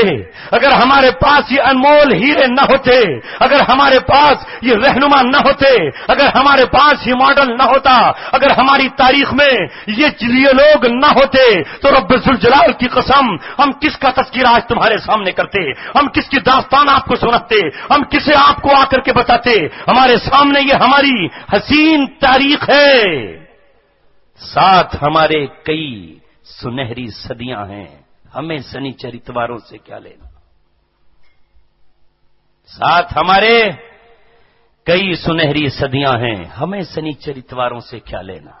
لیکن ہمیں اور آپ کو تو سنیچر اتوار ہی سے لینا ہے، کیونکہ ان کے نقش قدم پر چلنا ہے. جس کو دیکھو سنیچر کی رات کی تاریخ دے دو، اتوار کی چھٹی ہے. ارے بھائی جمعہ نہ جمعہ کیسے؟ سنیچر دو. سنیچر کی رات خالی ہے چونکہ سنیچر کا یہودیوں کا دن تھا اور اتوار عیسائیوں کا ہے. ارے یہ تو مدارس کا نظام ٹوٹا پھوٹا آج موجود ہے، جو آج بھی اس گئے گزرے دور میں جمعے کے دن چھٹی کر رہے ہیں. ورنہ پوری قوم بتاؤ، سارے ممالک بتاؤ جو اتوار کو چھٹی کر رہے ہیں، عیسائیوں کے کس کس نقش قدم پر نہیں چل رہے. ہو رہا ہے وہی. تو جب ان کے نقش قدم پر چلیں گے تو اللہ تبارک و تعالیٰ کی رحمت کیسے آئے گی؟ راستہ بجائے ہم مکے اور مدینے کی طرف جانے کے امریکہ اور ترکستان کا دیکھیں گے تو اللہ تبارک و تعالیٰ کی رحمت ہمارے پاس کہاں آئے گی؟ آج بھی وقت ہے، آج بھی لمحے ہیں، ابھی توبہ کر لو. نبی پاک صلی اللہ علیہ وسلم کی سیرت و تاریخ تو یہ بتاتی ہے کہ لوگوں نے ایک لمحے اور 5 منٹ میں فیصلہ کیا ہے. ایک شخص آیا، میدان جنگ میں آیا، خیبر کے موقع پر آیا، رسول پاک صلی اللہ علیہ وسلم سے پوچھتا ہے ایمان لے آؤں تو کیا ملے گا؟ کہا ایمان لائے تو آخرت میں جنت ملے گی، دنیا میں تجھے برابری کا درجہ ملے گا. ہم اپنی بیٹی کا نکاح تجھ سے ایمان کی بنیاد پر کرنے کے لیے تیار ہے. ہمارا قریشی تجھ سے اپنی بیٹی کا نکاح کر دے گا، ہمارا سادات تجھ سے اپنی بیٹی کا نکاح کر دے گا. ہم تجھے اپنا داماد بنانے کے لیے تیار ہیں، تجھے اپنے ساتھ کھانا کھلانے کے لیے تیار ہیں، تجھے اپنی پلیٹ میں ایک پلیٹ میں بٹھانے کے لیے تیار ہیں، تجھے اپنی چارپائی پر بٹھانے کے لیے تیار ہیں. اس کی حیرت کی انتہا نہ رہی کہ مجھ غلام کو تم اپنے ساتھ بٹھا سکتے ہو، مجھ غلام کو اپنے مٹکے سے پانی پلا سکتے ہو، مجھ غلام کو تم اپنی بیٹی کا ہاتھ دے سکتے ہو، مجھ غلام کو تم اپنے پاس بٹھا کر عزت دے سکتے ہو. اسی وقت اس نے جہالت کی چادر کے پردے چار چک کر دیے، کلمہ طیبہ پڑھا، لا الہ الا اللہ کا اقرار کیا، دشمنوں کی طرف آگے بڑھا، تیر لگا، شہادت کا جام پیا، زمین پر گرا. نبی پاک صلی اللہ علیہ وسلم نے کہا شاباش شاباش، کام بہت مختصر، محنت بہت مختصر، لیکن مزدوری اتنی، اجرت اتنی زیادہ کہ جنت کی وادیوں میں ٹہل رہا ہے. اسلام میں عیسائیوں کی طرح 100 سال تک کی وہ ریاضت نہیں ہے جسے ہم سمجھ رہے ہیں کہ یہ ریاضت ہے. ایک پیر پہ کھڑے رہو اور 10 سال تک پھر اپنا لوہا منواؤ، پلک مت جھپکو، پھر لوگوں سے کہو کہ میری تو آنکھوں میں وہ طاقت ہے کہ جو چاہوں کر دوں. یک زمانہ صحبت با اولیاء بہتر از ساتھ، بہتر از صد سالہ طاعت بیریا. ایک زمانہ کسی اللہ تبارک و تعالی کہ نیک مخلص ولی کی صحبت میں گزار دو، 100 سال کی بیریا کاری کی عبادت سے اعلیٰ اور افضل ہے. گزار تو دو ایک رات اس امت کی فکر میں، گزار دو ایک رات اس امت کی پہرے داری میں، گزار دو ایک رات سرحد پر نظام اسلام کی حفاظت میں. پھر دیکھو اللہ تبارک و تعالی کیا جلوے دکھائے. اللہ تبارک و تعالیٰ کی رحمتیں کس کے لیے ہیں؟ اگر وہ رحیم ہے تو ہمارے لیے، اگر وہ شفیق ہے تو ہمارے لیے، اگر غفار ہے تو ہمارے لیے، اگر ستار ہے تو ہمارے لیے. اللہ تبارک و تعالیٰ نے خیر امت کا خطاب ہمیں عطا فرمایا ہے. اللہ تبارک و تعالیٰ نے اپنا نظام ہمیں عطا کیا ہے. کہیں اور مت جھانکو، پلٹ کر مت دیکھو. جو لوگ انتظار کرتے ہیں انہیں قدرت مہلت دے دیتی ہے. جو منہ تکتا رہے محفل میں وہ ناکام ہوتا ہے. اٹھا لے جام بڑھ کر جو اسی کا جام ہوتا ہے. فتح مکہ کے بعد حضرت عمر ابن خطاب رضی اللہ تعالیٰ عنہ کے زمانہ خلافت میں ابو سفیان، سہیل، عروہ، بڑے بڑے سردار قریش کے ملنے کے لیے گئے. حضرت عمر نے کہا ویٹنگ لسٹ میں ان کا نام لکھ دو، انتظار کریں، ملاقات چل رہی ہے. بیٹھ گئے باہر. اتنے میں بلال آئے رضی اللہ تعالیٰ عنہ. قاصد سے کہلوایا کہ بلال آیا ہے. حضرت عمر ابن خطاب رضی اللہ تعالیٰ عنہ نے کہا دروازے پر اسے رکنے کے لیے کہہ دیا، نہیں، فوراً اندر بلا کر کے لاؤ اسے اور کہو کہ اس کے لیے کوئی ویٹ نہیں، کوئی انتظار نہیں، سیدھا اندر چلا ہے۔ یہ سردار بیٹھے ہیں وہاں، اپنے اوپر جنہیں بڑا ناز تھا، فخر تھا، گھمنڈ تھا، تکبر سے گردن اکڑی ہوئی تھی، سرکشی اختیار کیے ہوئے تھے، فتح مکہ تک سر نہیں جھکنے دیں گے، سر کو نہیں جھکائیں گے، کیونکہ سر کو ان کے اکڑانے والی ایک اور طاقت خیبر میں بیٹھی ہوئی تھی۔ یہودی کہہ رہے تھے، ہمت مت ہارنا، حوصلے مت ہارنا، ہم تمہارے ساتھ ہیں، ہماری پلاننگ تمہارے ساتھ ہے، ہمارے منصوبے تمہارے ساتھ ہیں، ہمارا اسلحہ تمہارے ساتھ ہے، ہمارا بنایا ہوا پلان تمہارے ساتھ ہے، ہمارے سونے اور چاندی کے بینک بیلنس تمہارے ساتھ ہے۔ نہیں نہیں، محمد کی طاقت سے گھبرانا مت، مدینے کی طاقت سے خوف زدہ مت ہونا، ہم 7 نسلوں تک، 7 پشتوں تک تمہارے پشتیبان بن کر کے رہیں گے۔ لہذا ان کے حوصلے بڑھا رہے تھے، اس لیے سر اکڑا ہوا ہے، گردن ٹیڑھی ہے، اور رسول اللہ صلی اللہ علیہ وسلم سے کہہ رہے ہیں کہ خانہ کعبہ کا طواف نہیں کرنے دیں گے، عمرہ نہیں کرنے دیں گے، اگر ہمت ہے تو عمرہ کر کے دکھاؤ، ہم عمرہ تمہیں نہیں کرنے دیں گے، اگر جاؤ واپس چلے جاؤ۔ اللہ تبارک و تعالی نے کہا کہ میرے محبوب 1 سال کا ویٹ کر لیجیے، چلے جائیے واپس، مکہ تو آپ کو ملے گا، جو میں نے خواب دکھایا ہے وہ پورا ہو کر کے رہے گا، مگر اب ہم نے پلان بدل دیا ہے، تبدیل کر دیا ہے، ان کی سب کی گردنوں کو 1 سال کے ٹھیک 1 سال کے بعد ہم جھکانے والے ہیں، یہ ہم نے طے کر لیا ہے، لیکن ان کی گردن جھکنے سے پہلے یہ بیل جس لاٹھی پر چڑھی ہوئی ہے اور اترا رہی ہے، اس لاٹھی کو سپورٹ کو ذرا ہٹا دیجئے۔ وہ خیبر کے یہودی ہیں، وہ خیبر میں بیٹھے ہوئے یہودی دماغ ہیں، جو شیطان سے انرجی حاصل کرتے رہے ہیں، جو شیطان کے پرستار بھی ہیں اور اس کی عبادت گزار بھی ہیں، اس سے ایگریمنٹ کرنے والے حلیف بھی ہیں، لہذا پہلے ان کی کمر توڑ دیجئے، اور ان کی کمر کو توڑنے کے لیے علی اور اپنے صحابہ کے مضبوط ہاتھوں کا انتخاب کر لیجئے۔ خیبر کی فتح کے بعد مکہ خود بخود آپ کی جھولی میں خود گر جائے گا، نہ قتل کی ضرورت، نہ قتال کی، نہ تلوار کی، نہ نیزے کی، نہ ڈھال کی، نہ بھالے کی۔ صلح حدیبیہ کے بعد سن 6 ہجری میں 7 میں فتح خیبر، اور آتے ہی رمضان 8 ہجری میں مکہ فتح ہو گیا۔ اب جھک گئیں گردنیں، اب آئیں ہندا برقع پہن کر کہ کہیں بھتیجا سولی پر چڑھانے کا اعلان نہ کر دے، اب آئے ابو سفیان گھٹنے ٹیک کر، اب آئے سہیل رسول اللہ صلی اللہ علیہ وسلم کی خدمت میں جھک کر، اب آئے وحشی نبی پاک صلی اللہ علیہ وسلم کی خدمت میں اسلام قبول کرنے کے لیے۔ اب بھاگنا پڑا ابو جہل کے بیٹے اکریمہ کو کہ اگر مکہ میں رہتے تو سر تن پر نہیں نظر آتا بلکہ کہیں اور نظر آتا، ابن خطل کی طرح۔ گردن بڑی اکڑی ہوئی تھی سرداران قریش کی، جھکا دی اللہ تبارک و تعالیٰ نے۔ جب حضرت عمر ابن خطاب رضی اللہ تعالیٰ نے بلال رضی اللہ تعالیٰ کو بلایا تو ابو سفیان نے ماتھے سے پسینہ پہنچا، غلام اندر چلا گیا، ہم باہر بیٹھے، اس غلام کی یہ حیثیت۔ سفیان سمجھدار تھے، بڑے اچھے خطیب بھی تھے، بڑے سلجھے ہوئے آدمی تھے، کہا ابو سفیان پیشانی پر بل ڈالنے کی ضرورت نہیں ہے، ارے میں تم سے پہلے کہتا نہ تھا کہ رسول اللہ صلی اللہ علیہ وسلم کی بات کو قبول کر لو، آمنہ کے لخت جگر کے لشکر کو کوئی نہیں روک پائے گا، تو تم کہتے تھے نہیں ہم تو مقابلہ کر کے رہیں گے، اسے جھکا کر رہیں گے۔ جب مکہ میں آیت اتری تھی ان نشانیہ کا ہوا الابتر، تب ہم نے کہا نہیں تھا کہ مٹ جائے گا محمد صلی اللہ علیہ وسلم کو مٹانے کا خواب دیکھنے والا۔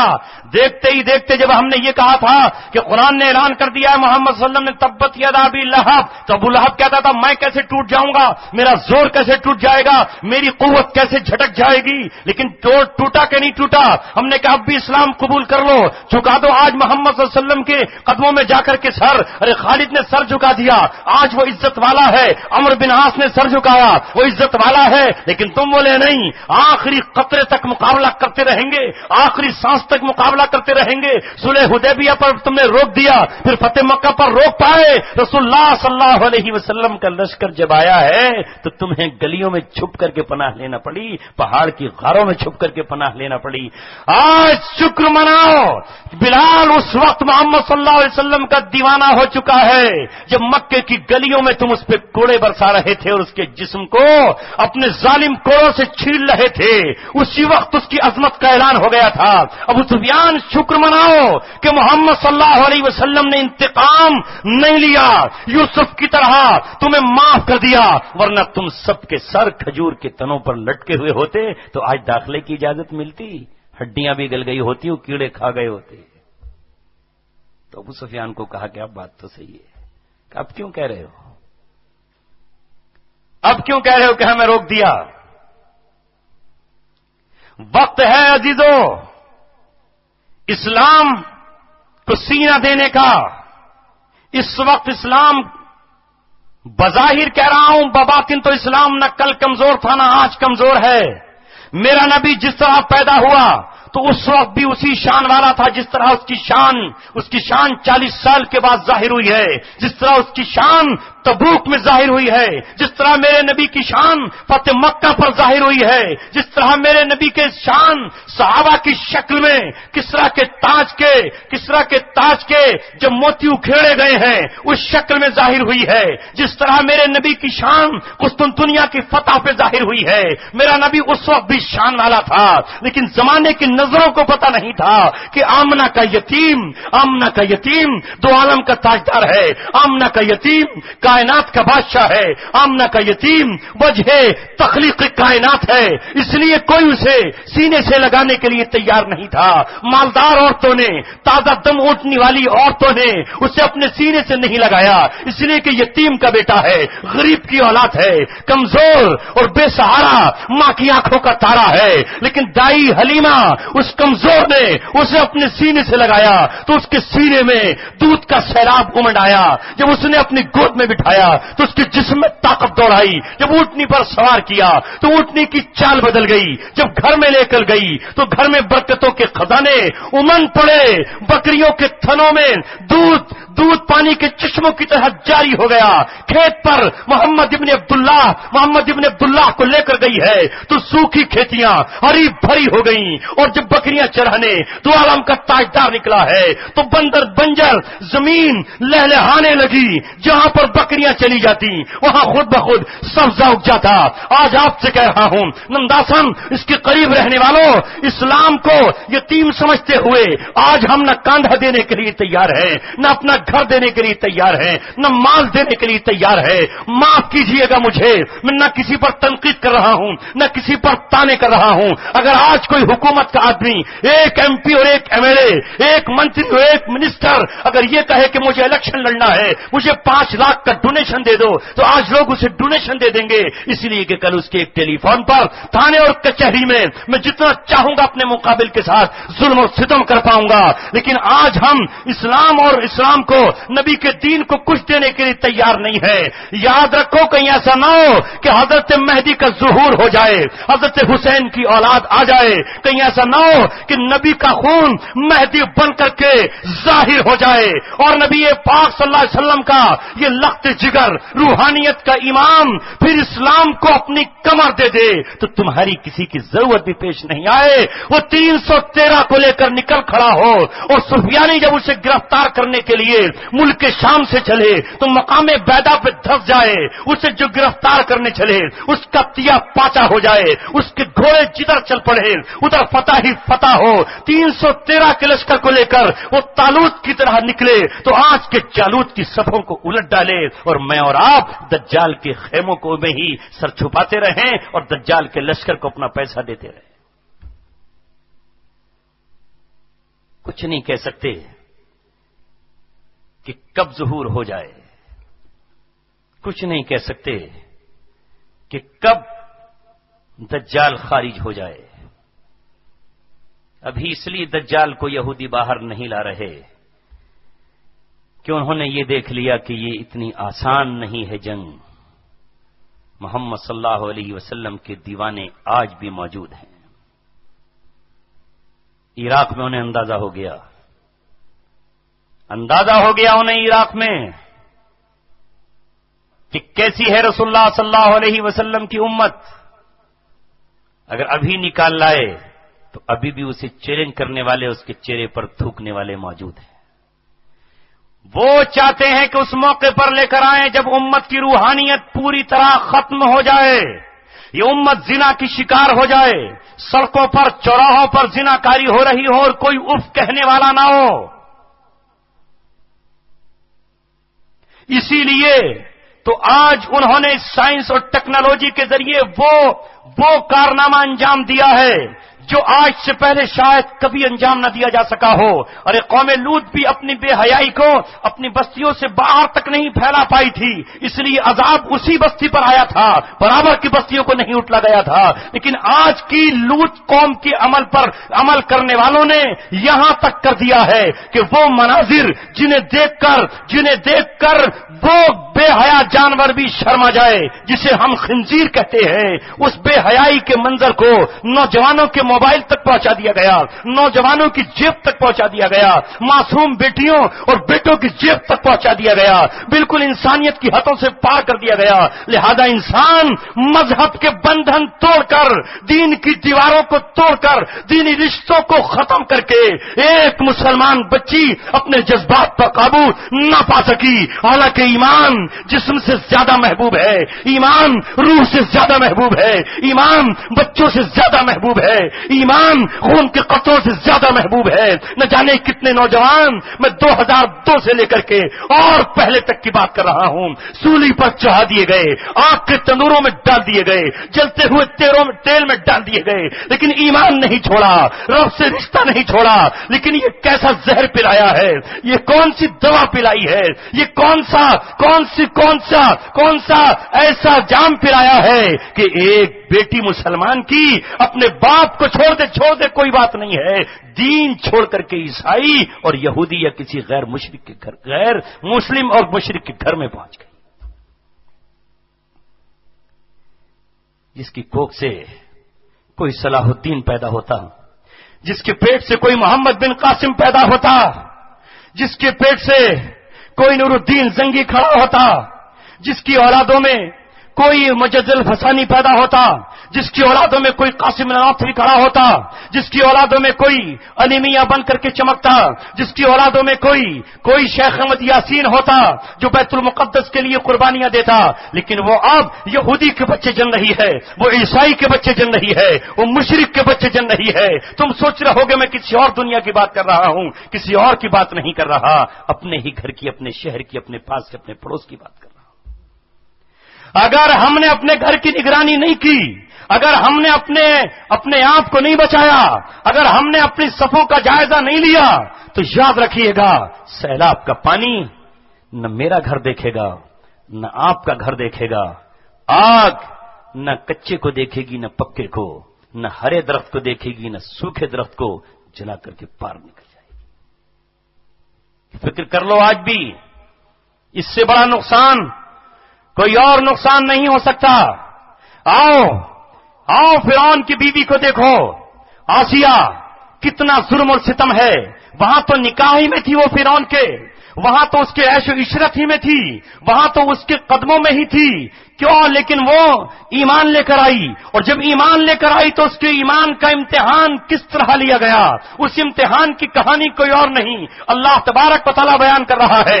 کبھی کبھی ایمان کا امتحان اتنا سخت دیا جاتا ہے کہ کائنات کا ذرہ ذرہ کانپ اٹھتا ہے, آسمان کا ہر دروازہ چٹک جاتا ہے, عرش اللہ تبارک و تعالیٰ کا ہل جاتا ہے. واہ رے آسیہ, تیرا امتحان کتنا سخت ہو رہا ہے. تو گھر میں فرعون کے ہے, ایمان موسیٰ پر لائی ہے, محبت ہارون سے کرتی ہے, کلمہ حضرت موسیٰ علیہ السلام کا لا الہ الا اللہ موسیٰ کلیم اللہ کا اقرار کرتی ہے. اسے امتحان دینا پڑ گیا. اس امتحان سے پہلے آسیہ کا امتحان نہیں ہوا, بلکہ اس سے پہلے ایک مزدور عورت کا امتحان ہوا, ایک باندی کا امتحان ہوا. ہوا جو ایمان لائی حضرت موسیٰ پر، روٹی پکاتی ہے فرعون کی، کنگیاں کرتی ہے فرعون کے بچوں کے سر میں، اس کے سر کی جوئیں بچوں کے دیکھتی ہے، اس کے سر میں تیل ڈالتی ہے. آج اچانک کنگھی کرتے ہوئے اس کے ہاتھ سے کنگھی زمین پر گری، اور جیسے ہی زمین پر گری اس نے بسم اللہ کہہ کر کے اسے اٹھا لیا. فرعون کی بیٹی گھبرا کر گئی اور فرعون سے کہا کہ موسیٰ کا سحر، اس کا جادو تیرے گھر میں چل گیا، اور تو اور تمہاری باندی ہی موسیٰ کی امتی بن چکی ہے اور موسیٰ کا کلمہ پڑھتی ہے اور موسیٰ کے اللہ کو اپنا رب مانتی ہے. یہی وہ آزمائش تھی جو فرعون اور اس کے وزیر حامان اور اس کے جلادوں نے کی کہ ایک عورت سے کہا ایمان چھوڑ دے یا جان چھوڑ دے. اس نے کہا ایمان تو نہیں چھوڑوں گی، جان کی قربانی لینی ہے لے لو. لیکن فرعون ایسے ہی ایک دم نہیں مارتا تھا. وہ پہلے ہاتھوں میں میخیں ٹھوکتا، پیروں میں میخیں ٹھوکتا، اور میخیں ٹھوکنے کے بعد پھر حکم دیتا جلاد کو کہ اب کھال ایک ایک کر کے اتارنا شروع کی جائے. اس عورت کے ہاتھوں میں میخیں ٹھوک دیں، اس عورت کے پیروں میں میخیں ٹھوک دیں. اس کے بعد تیز چھریوں کے ساتھ جلادوں نے کھال پیروں سے اتارنا شروع کی اور اس سے کہا کہ اب بتا ایمان لاتی ہے موسیٰ پر یا ایمان چھوڑتی ہے؟ فرعون کو رب قرار دیتی ہے. وہ یہ کہتی ہے کہ آج بھی میں یہ کہوں گی کہ موسیٰ اللہ کا رسول ہے اور کلیم ہے. جب اس کی جرت کے سامنے فرعون کے حوصلے پست ہو گئے تو وزیر حامان نے یہ کہا کہ بادشاہ سلامت ٹھہرو، ابھی ایک امتحان اور لینا ہے. اور یہ امتحان اس سے بھی بڑا امتحان تھا، اور وہ تھا اس کی 2 معصوم بچیوں کا امتحان. اس کی بچی کو لے کر آیا اور سامنے لا کر کھڑا کر دیا. کہا اگر تو باز نہیں آئی تو تیری بچی کو تیری نظروں کے سامنے ذبح کر دیا جائے گا. پہلے ایک بچی کو ذبح کیا، اس کے بعد دودھ پیتی ہوئی دوسری بچی کو اس کے پاس لایا. وہ معصوم بچی کسے کیا پتا، ماں زندگی اور موت کی کشمکش کے درمیان ایمان کا امتحان دے رہی ہے. وہ بچی ماں کی چھاتی سے لپٹ گئی، ماں کے سینے سے چمٹ گئی. اسے کیا معلوم کہ ماں کے سینے کے اندر کس طرح کی ایمان کی چکی کھٹکھٹا رہی ہے، کس طرح آزمائش سے گزر رہی ہے. بچی نے ماں کے سینے سے دودھ کے قطرے پینا شروع کیے اور ادھر جلاد کی چھری اس بچی کی گردن پر چلنا شروع ہوئی. دیکھتے ہی دیکھتے ماں کے سینے پر بچی کے گرم خون کے لال قطرے پڑے ہوئے تھے.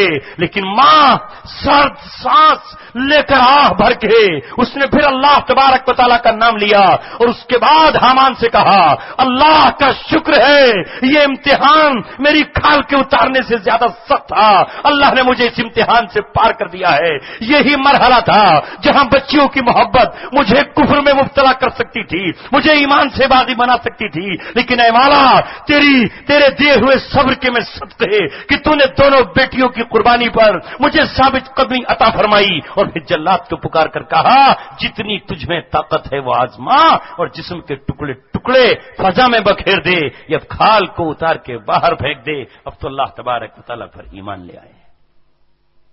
یہ ہے ایمان کی داستان. اتنا محبوب رہا ہے ایمان. جب یہ خبر فرعون کے محل میں پہنچی تو آسیہ تڑپتے ہوئی باہر آ گئی اور آسیہ سینہ پیٹتے ہوئے فرعون سے کہتی ہے او ظالم، اس کمزور پہ ظلم کرنے والے اپنی طاقت اب ہم پہ آزما. موسیٰ علیہ الصلوۃ والسلام کی محبت میرے سینے میں اتر چکی ہے، یہ سینہ ایمان سے بھر چکا ہے. ادھر آپ تجھ سے جو کرنا ہے کر لے. موسیٰ کا جادو تو چل کر رہے گا اور اب تو نہیں بچا سکے گا. تیرے محل میں بھی اس کی ایمانی دعوت اندر داخل ہو چکی ہے. تو 70,000 جادوگروں کو پیڑ پر لٹکا کر بھی ہمیں نہیں روک پایا. اب تجھ سے جو ہونا ہے وہ کر لے. یہ رب کا بیان ہے، کسی افسانہ نگار کا نہیں، کسی ادیب کا نہیں، کسی خطیب کا نہیں، کسی جھوٹے کا نہیں. رب کہتا ہے کہ جس وقت اس کی جان نکالی جا رہی ہے تو فرعون بار بار پیر سے کھال اتار کر گھٹنوں پر روک دیتا ہے. کہتا ہے ابھی بھی تیری کھال کو سی دیا جائے گا. گھٹنوں پر روک کر یہ کہتا ہے ابھی بھی توبہ کر لے، ابھی زندگی ہے بچ جائے گی. پھر منہ گھما کر کے محل کی طرف کر دیتا ہے کہ یہ محل دیکھ، اس کی قالینیں دیکھ لے، اس کے ہیرو جواہرات دیکھ لے، یہاں کا عیش و آرام دیکھ لے، بہتے ہوئے فوارے اور دریائے نیل سے نکلی ہوئی نہر کی مسکراتی ہوئی شاخ کو دیکھ لے، آج دیکھ لے تجھے معاف کر دوں گا، تیری ساری خطائیں معاف کر دوں گا، آج بھی اب بھی موسیٰ سے باز رہے۔ لہذا جب اس نے زیادہ ظلم و ستم کیا تو حضرت آسیہ کی زبان سے جو جملہ نکلا وہ اللہ تعالیٰ نے مجھے اور آپ کو سنایا۔ کہا آسیہ نے اللہ کو پکار کر کہا یا رب ابن لی عندک بیتن فی الجنہ، اے میرے رب، بار بار اس محل کا تانا دے رہا ہے، اس محل کی دہائی دے رہا ہے، ہم نے یہ محل تیرے لیے چھوڑ دیا، یہ ہمارے لیے جھونپڑی ہے، یہ ہمارے لیے کچھ نہیں ہے، اے رب کیا اس محل سے بہتر تو مجھے محل نہیں دے گا؟ روایت میں آتا ہے اتنا کہنا ہے کہ اللہ تعالیٰ نے آسمان کے سارے دروازے کھول دیے، سارے پردے چاک کر دیے اور جنت میں آسیہ کا محل کہا کہ آسیہ یہ تیرا محل ہم نے بنا دیا ہے، فرعون کیا تجھے محل دیتا؟ یہ محل ہم نے دیا ہے۔ یہ محل کہاں تھا لوگوں؟ یہ محل کہاں رہا ہوگا؟ ہم نہیں پتا۔ رسول اللہ صلی اللہ علیہ وسلم اگر یہ نہ کہتے کہ آسیہ میری بیوی ہے تو ہم سوچتے شاید وہ کون سی جنت میں ہوگا، لیکن یہ محل اللہ تعالیٰ نے مقام محمود پر بنایا جہاں رسول اللہ صلی اللہ علیہ وسلم کا گھر ہے۔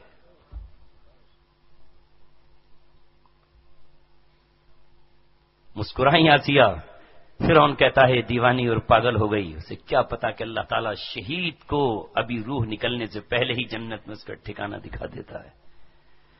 کسی گجراتی کے لیے اگر ابھی لندن کا اور کینیڈا کا اور فرانس اور برطانیہ کا ویزا آئے تو اسے مسکراہٹ نہیں آئے گی تو اور کیا آئے گا کہ بھئی یہاں اتنے کمانے پڑیں گے، وہاں تو 55 اور 56 مل جائیں گے فوراً، اور باقی دنیا کی ساری چیزیں ملیں گی۔ اللہ حفاظت فرمائے، اللہ حفاظت فرمائے۔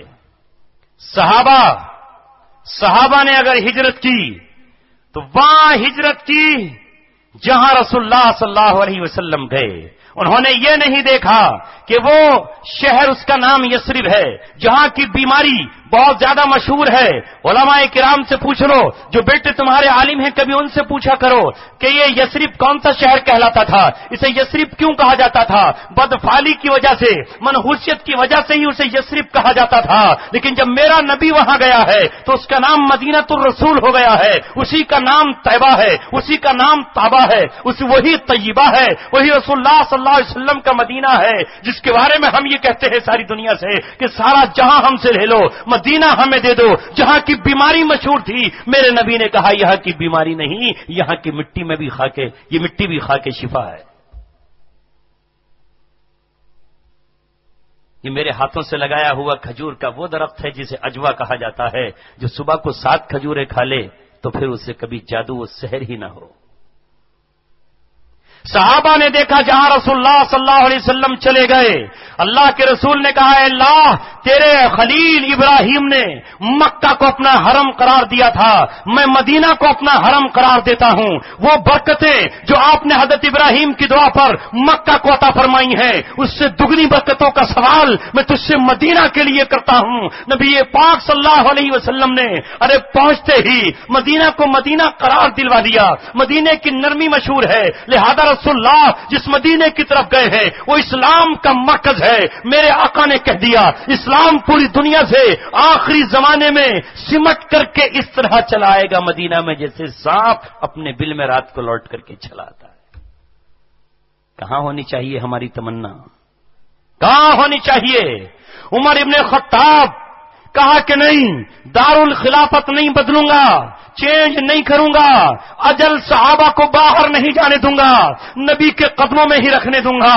حضرت عمر ابن خطاب رضی اللہ تعالیٰ عنہ بڑے بڑے صحابہ کو جنگ کے محاذ پر نہیں بھیجا کرتے تھے، بلکہ انہیں مدینے میں رکھا کرتے تھے کہ یہ مدینہ میرے نبی کا شہر ہے، یہیں پر رہیں گے۔ اور جبکہ انہیں معلوم ہو گیا کہ میری شہادت ہو جائے گی تو اللہ تبارک و تعالیٰ سے دعا کی، آئے ہے عمر ابن خطاب آپ کی عجیب و غریب دعا ہے، عجیب و غریب دعا ہے. اللہ تعالیٰ سے دعا کرتے ہیں اللہم ارزقنی شہادتن فی سبیلک، اے اللہ مجھے اپنے راستے کی شہادت نصیب فرما. واجعل موتی واجعل قبری فی بلدی حبیبک، اے اللہ شہادت بھی چاہیے، موت شہادت کی چاہیے، موت بستر کی نہیں چاہیے، موت بیماری کی نہیں چاہیے، موت ایکسیڈنٹ کی نہیں چاہیے، موت تعاون اور پلیگ کی نہیں چاہیے، موت شہادت کی چاہیے. لیکن اے رب تیرے دیوانے کی آرزو یہ ہے، تیرے دیوانے کی آرزو اور تمنا یہ ہے کہ یہ شہادت مصر کے بارڈر پہ نہیں چاہیے، یہ شہادت قسطنطنیہ میں نہیں چاہیے، یہ شہادت ایران کے محاذ پر نہیں چاہیے، یہ شہادت ہندوستان میں نہیں چاہیے، یہ شہادت آرمینیا اور آذربائیجان میں نہیں چاہیے. اے رب یہ شہادت تیرے نبی کے دیوانے کو چاہیے. کہاں چاہیے؟ مدینہ منورہ میں چاہیے. تیرے نبی کی چوکھٹ نہیں چھوڑوں گا، تیرے نبی کا در نہیں چھوڑوں گا. جب اس دعا کو مانگتے ہوئے، روتے اور بلکتے ہوئے، آنسوں سے تر داڑھی کو آپ کی بیٹی حضرت حفصہ نے دیکھا، ہماری ماں امہات المومنین میں سے حضرت حفصہ نے دیکھا تو کہا ابا جان آپ کی دعا تو بڑی عجیب و غریب ہے. مدینہ جو اسلام کا قلب ہے، مدینہ جو اسلام کی چھاونی ہے، جہاں میرے رسول کا روضہ ہے، جہاں میرے رسول کا جسم ہے، جہاں عشرہ مبشرہ رہتے ہیں، جہاں صحابہ رہتے ہیں، وہاں کون دشمن آپ پہ حملہ آور ہو سکتا ہے؟ یہ آپ کیا دعا مانگ رہے ہیں؟ تو آپ نے حضرت حفصہ سے کہا میری بیٹی لا تقنطوا من رحمت اللہ، اللہ کی رحمت سے مایوس مت ہو. اللہ کی رحمت سے کیوں مایوس ہو جاؤں؟ میرا رب کہتا ہے مایوس مت ہو. میرا رب جب میں نبی پاک صلی اللہ علیہ وسلم کو قتل کرنے چلا تھا تو میرے رب نے کہا تو قتل کرنے کے لیے مت چل، بلکہ تیری تلوار نبی کی حفاظت کے لیے ہم نے منتخب کر لی. وہ میرا رب جو مجھے جہنم کی وادیوں سے بچا سکتا ہے، وہ میرا رب جو میری آرزوؤں پر قرآن اتار سکتا ہے. میرے دل میں تمنا پیدا ہوئی کہ نبی کی بیٹیوں اور نبی کی گھر والیوں کے لیے ڈائریکٹ بظاہر پردے کی آیت آ جانی چاہیے. بعض منافقین بھی ہیں جو نبی کا بہانہ لے کر نبی کے گھر میں پہنچ جاتے ہیں، نبی کے در پر پہنچ جاتے ہیں. اے اللہ یہ آیت اتر جانی چاہیے. ادھر عمر کے دل میں تمنا پیدا ہوئی، عمر کی غیرت یہ تقاضا کرتی تھی کہ کسی کی ناپاک آنکھ اگر میرے نبی کی گھر والی کی طرف اٹھ جائے، اس کے دل میں کوئی کھسکھساہٹ پیدا ہو جائے تو وہ اس کی تلوار سے گردن اڑا دوں. لیکن یہ منافق ہے، میں آخر کیا کہوں؟ ظاہر میں فیصلہ نہیں کر سکتا کہ میں اس کی گردن اڑاؤں، لیکن تمنا تھی کہ آیت آ جائے پردے کی. اللہ نے کہا یا نبی قل لازواجک وبناتک، اپنی بیویوں سے کہہ دے، اپنی بیٹیوں سے کہہ دے، عام مسلمان عورتوں سے کہہ دے اپنے دوپٹوں سے اپنے آپ کو ڈھانک کر کے نکلا کریں. پردے کا حکم جاری ہو گیا، پردہ نافذ ہو گیا. عائشہ کے لیے، ام حبیبہ کے لیے، حضرت حفصہ کے لیے، فاطمہ رضی اللہ تعالیٰ عنہا کے لیے، ایک مسلمان ماں اور بیٹی کے لیے وہ پردے کی آیت نازل ہوئی 1400 سال پہلے. اسی پردے میں آج میری بہن لپٹی ہوئی ہے تو میں عزت والا ہوں. جس دن میری بہن وہ پردہ اتار دے گی نہ جانے کب میں بغیرت بن جاؤں گا. اسی پردے میں میری بیوی جاتی ہے تو میں عزت والا ہوں. کسی ناپاک کی نگاہ میری بیوی کے دل کو گندا نہیں کر سکتی ہے، اس کی آنکھ کو میلا نہیں کر سکتی ہے. یہ پردے کی آیت عمر ابن خطاب کی چاہت اور تمنا پر اتری ہے. حضرت عمر ابن خطاب کہتے ہیں میری تمنا یہ تھی کہ مقام ابراہیم پر نماز کا حکم جاری ہو جائے تو ہر شخص نماز پڑھنے لگے، یہ ہر سجدے میں سر ہونا چاہیے. آیت اتری واتخذوا من مقام ابراہیم مصلی. تو آپ حضرت حفصہ سے کہتے ہیں اے حفصہ میری دعا پر کشمکش میں مبتلا مت ہو، بلکہ آمین کہہ دے. اللہ تبارک و تعالیٰ کے خزانوں میں کوئی کمی نہیں ہے، وہ تیرے باپ کو مدینے کی شہادت بھی عطا کر سکتا ہے. اور ملی یقین ایسا کہ شہادت بھی کہاں ملی؟ مسجد نبوی کے مصلی پر. عمر ابن خطاب کو شہادت کہاں ملی؟ نماز کی حالت میں ملی. ارے نماز کی حالت جو سب سے اعلیٰ ترین حالت ہے، اس نماز کی حالت میں عمر ابن خطاب کو شہادت کے لیے اللہ تبارک و تعالیٰ نے قبول فرمایا. وہ خون عمر ابن خطاب کا مسجد نبوی کے مصلی پر رنگین ہو گیا. اگر حضرت حسین ابن علی کو بھی نماز کی حالت میں اللہ تبارک و تعالیٰ نے کربلا میں شہادت فرمائی، انہیں شہادت کربلا میں ملی. حضرت عثمان غنی کو شہادت اپنے گھر میں ملی. حضرت علی علی کو شہادت اپنے دروازے پر ملی، حضرت مصعب بن عمیر کو شہادت احد کے میدان میں ملی، تو حضرت نبی اکرم صلی اللہ علیہ وسلم کی اس مراد کو عمر ابن خطاب کو شہادت کے جام کا مزہ مسجد نبوی میں صحابہ کی موجودگی میں مصلی پر حاصل ہوا، اور حقیقی ملی، حکمی نہیں۔ جب بعد میں آپ نے پوچھا کہ میرا قاتل کون ہے، کوئی مسلمان تو نہیں کہ مجھے حقیقی شہادت نہ ملے؟ آپ کے بیٹے نے اور صحابہ نے کہا کہ ہاں ہاں، آپ کو قتل کرنے والا مشرک ہے، مجوسی ہے، ابو لولو ہے، اس نے آپ کو قتل کیا۔ کہا سبحان اللہ، اللہ نے مجھے حقیقی شہادت فرمائی، میں کسی مومن کے ہاتھ قتل نہیں ہوا۔ اور جب شہادت کا یقین ہو چلا تو پھر اپنی تمنا حضرت عائشہ رضی اللہ تعالیٰ عنہا کی خدمت میں بھیج دی، اپنے بیٹے عبداللہ بن عمر کو بھیجا۔ روایات میں آتا ہے کہ عبداللہ بن عمر جب حضرت عائشہ کی خدمت میں حاضر ہوئے ہیں تو حضرت عائشہ کا دامن آنسوؤں سے تر تھا، آنسوؤں سے آپ کا دوپٹہ بھیگا ہوا تھا، آنکھوں سے اشکوں کا سیلاب جاری تھا، ہچکیاں بندھی ہوئی تھیں۔ عمر ابن خطاب کا غم حضرت عائشہ کو ستا رہا تھا۔ عبداللہ بن عمر نے کہا ابا جان کی ایک تمنا لے کر آیا ہوں، ابا جان کی آرزو لے کر آیا ہوں۔ ابا جان نے کہا ہے ماں عائشہ سے یہ کہو کہ تمہارا بیٹا تمہارے نبی کا غلام، تمہارے نبی کی محبت میں دیوانہ، یہ تم سے تمنا کرتا ہے کہ کیا آپ مجھے رسول اللہ کے شانہ بشانہ لیٹنے کی اجازت دیں گے؟ صدیق اکبر کے پاس رہنے کو جی چاہتا ہے، رسول اللہ صلی اللہ علیہ وسلم کے پاس آرام کرنے کو جی چاہتا ہے۔ اس خواہش کا اظہار کیا تو حضرت عائشہ کی ہچکی نکل گئی اور چیخ نکل گئی اور کہا کہ میرے بیٹے، وہ جگہ تو میں نے اپنے لیے رکھی تھی کہ میں نبی میں اپنے شوہر کے پاس آرام کروں، اس لیے کہ میرے شوہر کی روح میری گود میں قبض ہوئی ہے۔ اللہ تعالیٰ نے یہ مجھے شرف عطا فرمایا ہے کہ میرے کمرے میں رسول اللہ صلی اللہ علیہ وسلم نے دنیا کو چھوڑا ہے، اسرائیل میرے کمرے میں آئے ہیں، میں نے وہ جگہ اپنے ہی رکھی تھی۔ لیکن اے عمر، مجھے بھی اپنا وقت یاد ہے جب مجھ پر منافقوں نے تہمت لگائی تھی، جب عبداللہ بن ابی نے میرے خلاف بازار گرم کر دیا تھا، میرے محبوب اور میرے نبی کا دل کبھی خاطر ہوا تھا، میرے رسول نے مجھے ابا جان کے گھر بھیج دیا تھا، مشورے آ رہے تھے تو مشورے دینے والوں نے میرے نبی سے یہ کہہ دیا تو آپ اتنی فکر کیوں کر رہے ہیں؟ عائشہ کو طلاق بھی تو دے سکتے ہیں، دوسری بیوی تو آپ کر سکتے ہیں۔ آپ نے عمر سے پوچھا عمر تمہاری رائے کیا ہے؟ تو عمر نے کہا اے اللہ کے رسول، میں صرف آپ سے یہ پوچھنا چاہتا ہوں کہ آپ کے نکاح میں لانے والا عائشہ کو کون ہے؟ تو حضرت نبی پاک صلی اللہ علیہ وسلم نے آسمان کی طرف نگاہ اٹھا کر کہا اللہ نے عائشہ کا نکاح مجھ سے کرایا ہے، جبریل نے ان کی تصویر مجھے جنت کے ٹکڑے میں لا کر دکھائی ہے۔ تو عمر ابن خطاب نے کہا کہ پھر فیصلہ اللہ تعالیٰ کا غلط نہیں ہو سکتا، انتخاب اللہ کا غلط نہیں ہو سکتا، انتظار کریے اللہ تبارک و تعالیٰ کی جانب سے وحی کے آنے کا۔ جاؤ کہہ دو میں عام قبرستان میں جنت البقیع میں سو جاؤں گی، میری قبر کو کوئی جانے یا نہ جانے، اس پہ کتبہ لگے یا نہ لگے، اس پر کوئی گنبد بنا ہے یا نہ بنائے، اسے کوئی پکا بنا ہے یا کچا بنا ہے، مجھے کوئی پرواہ نہیں ہے۔ لیکن اے میرے نبی کے دیوانے، جسے میرے نبی نے خانہ کعبہ میں نماز پڑھنے کے لیے جھولی پھیلا کر مانگا تھا، تو نبی کے قدموں میں آرام کر، جو صلاۃ و سلام میرے نبی پر پڑھا جائے، صدیق پر پڑھا جائے، تو تجھ پر بھی صبح قیامت تک سلام پڑھا جائے۔ میرے دوستو، میں نے آپ کے چند منٹ اور زیادہ لے لیے، میں آپ سے اس طرح کی گفتگو بالکل نہیں کرنا چاہتا تھا، لیکن نہیں معلوم عمر میں کس کی کتنی برکت ہے، کون کتنا سن پائے۔ 3 دن پہلے کی بات ہے، بھائی احمد علی احمد آباد رہا کرتے تھے، جب سے میں نے احمد آباد آنا شروع کیا کوئی تقریر نہیں چھوڑتے۔ جب انہیں آپ کے یہاں ننداسن کا پتہ چلا مجھے فون کیا، بہت خوش تھے، کہنے لگے ایک دن کا اور موقع مل گیا۔ میں نے کہا ایک دن اور ملا۔ ان کی چہرے کی مسکراہٹ اور دل کی خوشی بتا رہی تھی کہ اس پروگرام میں شریک ہوں گے۔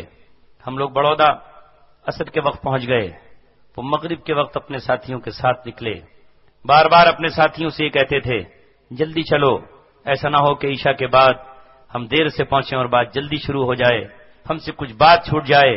بار بار کہہ رہے گاڑی والے سے تیز چلاؤ۔ شہر سے چند قدم نکلے ہیں، 3 سانسیں لمبی لیں، سفر بڑودہ کی طرف نہیں، جنت کی طرف و قبر کی طرف کر لیا۔ کل ہی ان کی تدفین ہوئی، آج میں ان کے گھر پہ گیا، اپنے بچوں کو چھوڑ کر دنیا سے چلے گئے۔ نہیں معلوم یہ کان کب تک سنتے رہیں گے، نہیں معلوم کب تک ہم زندہ رہیں گے۔ تمنا اور دعا تو یہ ہے کہ اللہ ہماری عمر میں برکت عطا فرمائے۔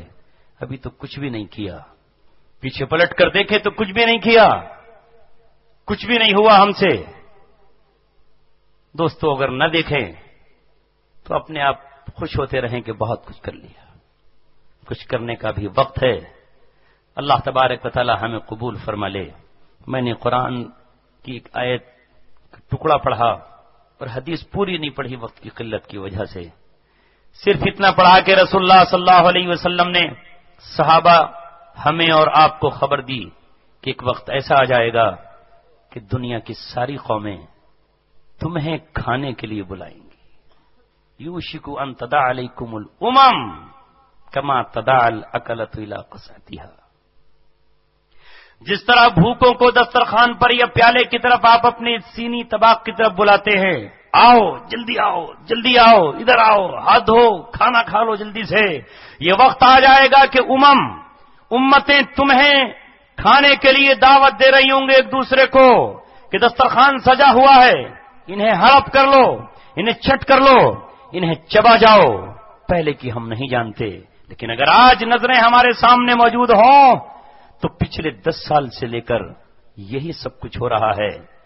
کوئی میٹنگ کسی مقصد کو لے کر نہیں ہو رہی، صرف ایک مقصد ہے، یہودی عیسائیوں کو دعوت دے رہے ہیں، عیسائی کمیونسٹوں کو بلا رہے ہیں، کمیونسٹ مشرکوں کو دعوت دے رہے ہیں، مشرک ملحدوں کو بلا رہے ہیں، ملکوں اور شہروں میں راجدھانیوں میں اور نہ جانے کہاں کہاں ایک ہی میٹنگ ہے، ایک ہی مقصد ہے کہ اب پہلے اس ملک کے مسلمانوں کو کھا جاؤ، اس کے بعد ابھی مکمل نہیں ہوا کہ عراق کے مسلمانوں کو نگل جاؤ، ابھی عراق کا خون پینے کے بعد بھی پیٹ کی پیاس نہیں بجھی کہ لیبیا کا خون پی جاؤ، لیبیا سے بھی بس نہیں ہوا تو یمن کے ساتھ شام کے ساتھ مصر کے ساتھ فلسطین کا، دنیا بھر میں مصر کے ساتھ اس کے ساتھ پھر آگے برما کا۔ ابھی چند تاریخوں میں انٹرنیٹ پر خبر آ چکی ہے کہ 50,000 برما کے مسلمان قتل کر دیے گئے، اور نہ جانے کتنے دہلی میں بیچارے کیمپوں میں آج بھی پڑے ہوئے ہیں۔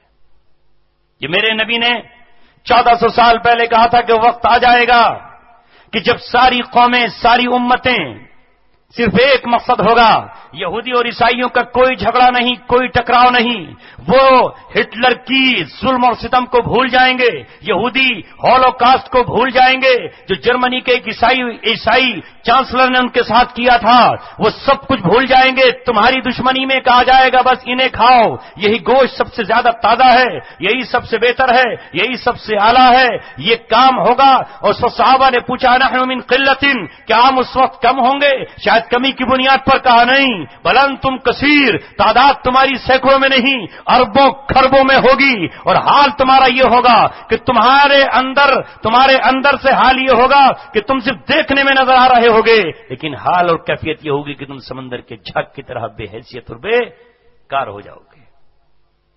کیا آج تعداد ہماری کم ہے؟ کم ہے؟ تعداد تو بہت ہے۔ کیا وسائل کم ہیں؟ نہیں،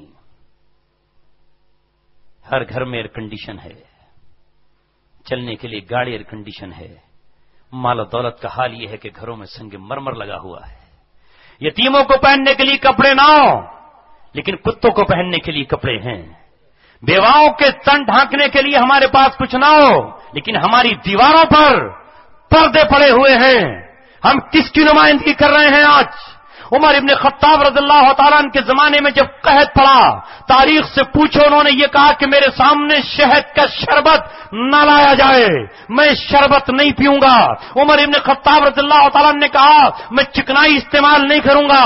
صحابہ آ گئے اور آ کر یہ کہا آپ کا رنگ بگڑ جائے گا، آپ امت کی امانت ہو، آپ اسلام کی جان ہو، آپ مسلمانوں کے رہبر و قائد ہو، آپ وہ دروازہ ہو جس پر آ کر کے فتنے رک جاتے ہیں اور پیچھے ہٹ جاتے ہیں، آپ استعمال کر لیجئے۔ چہرے کا رنگ سیاہ ہو گیا ہے۔ کہا یہ کیسے ہو سکتا ہے کہ عمر ابن خطاب تیل استعمال کرتا رہے، چکنائی استعمال کرتا رہے اور میری امت کی بیوہ اور کوئی یتیم بھوکے پیٹ سو جائے۔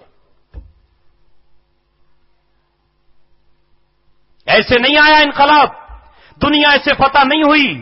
آج جب تک ہم اپنے آپ کو صحابہ کے نقش قدم پر نہیں لائیں گے اور جب تک ہم دنیا کی قوموں کو یہ اعلان نہیں کریں گے کہ دسترخوان ہمارے لیے سجانے والوں، دسترخوان پر جسے تم چننے جا رہے ہو یہ لوہے کے چنے ہیں، جو اسے اپنے منہ میں رکھے گا اس کا ایک دانت نہیں، اس کے 32 چبڑے نکل کے باہر چلے جائیں گے۔ یہ رسغلہ نہیں بلکہ یہ آگ کا انگارہ ہے، اسے حلق سے اتارا جانا آسان نہیں ہے۔ جس دن انشاءاللہ ہم یہ ثابت کر دیں گے، جس دن یہ ثابت کر دیں گے اس دن انہیں پتہ چل جائے گا کہ وہ ہمیں چبانے کے لیے نہیں بلکہ صلح کرنے کے لیے آئیں گے۔ ارے ہر پھول کے پاس اللہ تبارک و تعالیٰ نے کانٹے کو اس لیے رکھا ہے کہ پھول کو پورا کھلنے سے پہلے کوئی شخص ہاتھ اسے توڑنے کے لیے نہ بڑھائے۔ رکھا ہے کہ نہیں؟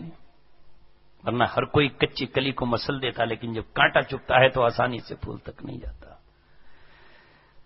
میرے عزیزوں اور دوستو، آخری وقت ہے یہ سوچنے کا اور سمجھنے کا۔ دنیا سے محبت چھوڑ دو، دنیا سے پیار چھوڑ دو، موت سے محبت کرنا شروع کر دو۔ جو موت سے محبت کرتا ہے اس سے موت کی دوستی ہو جاتی ہے، اور جب موت اس کی آتی ہے تو وہ گھبراتا نہیں، اس کا پیشاب پخانہ کھاتا نہیں ہوتا، اسے رسیوں میں باندھنا نہیں پڑتا۔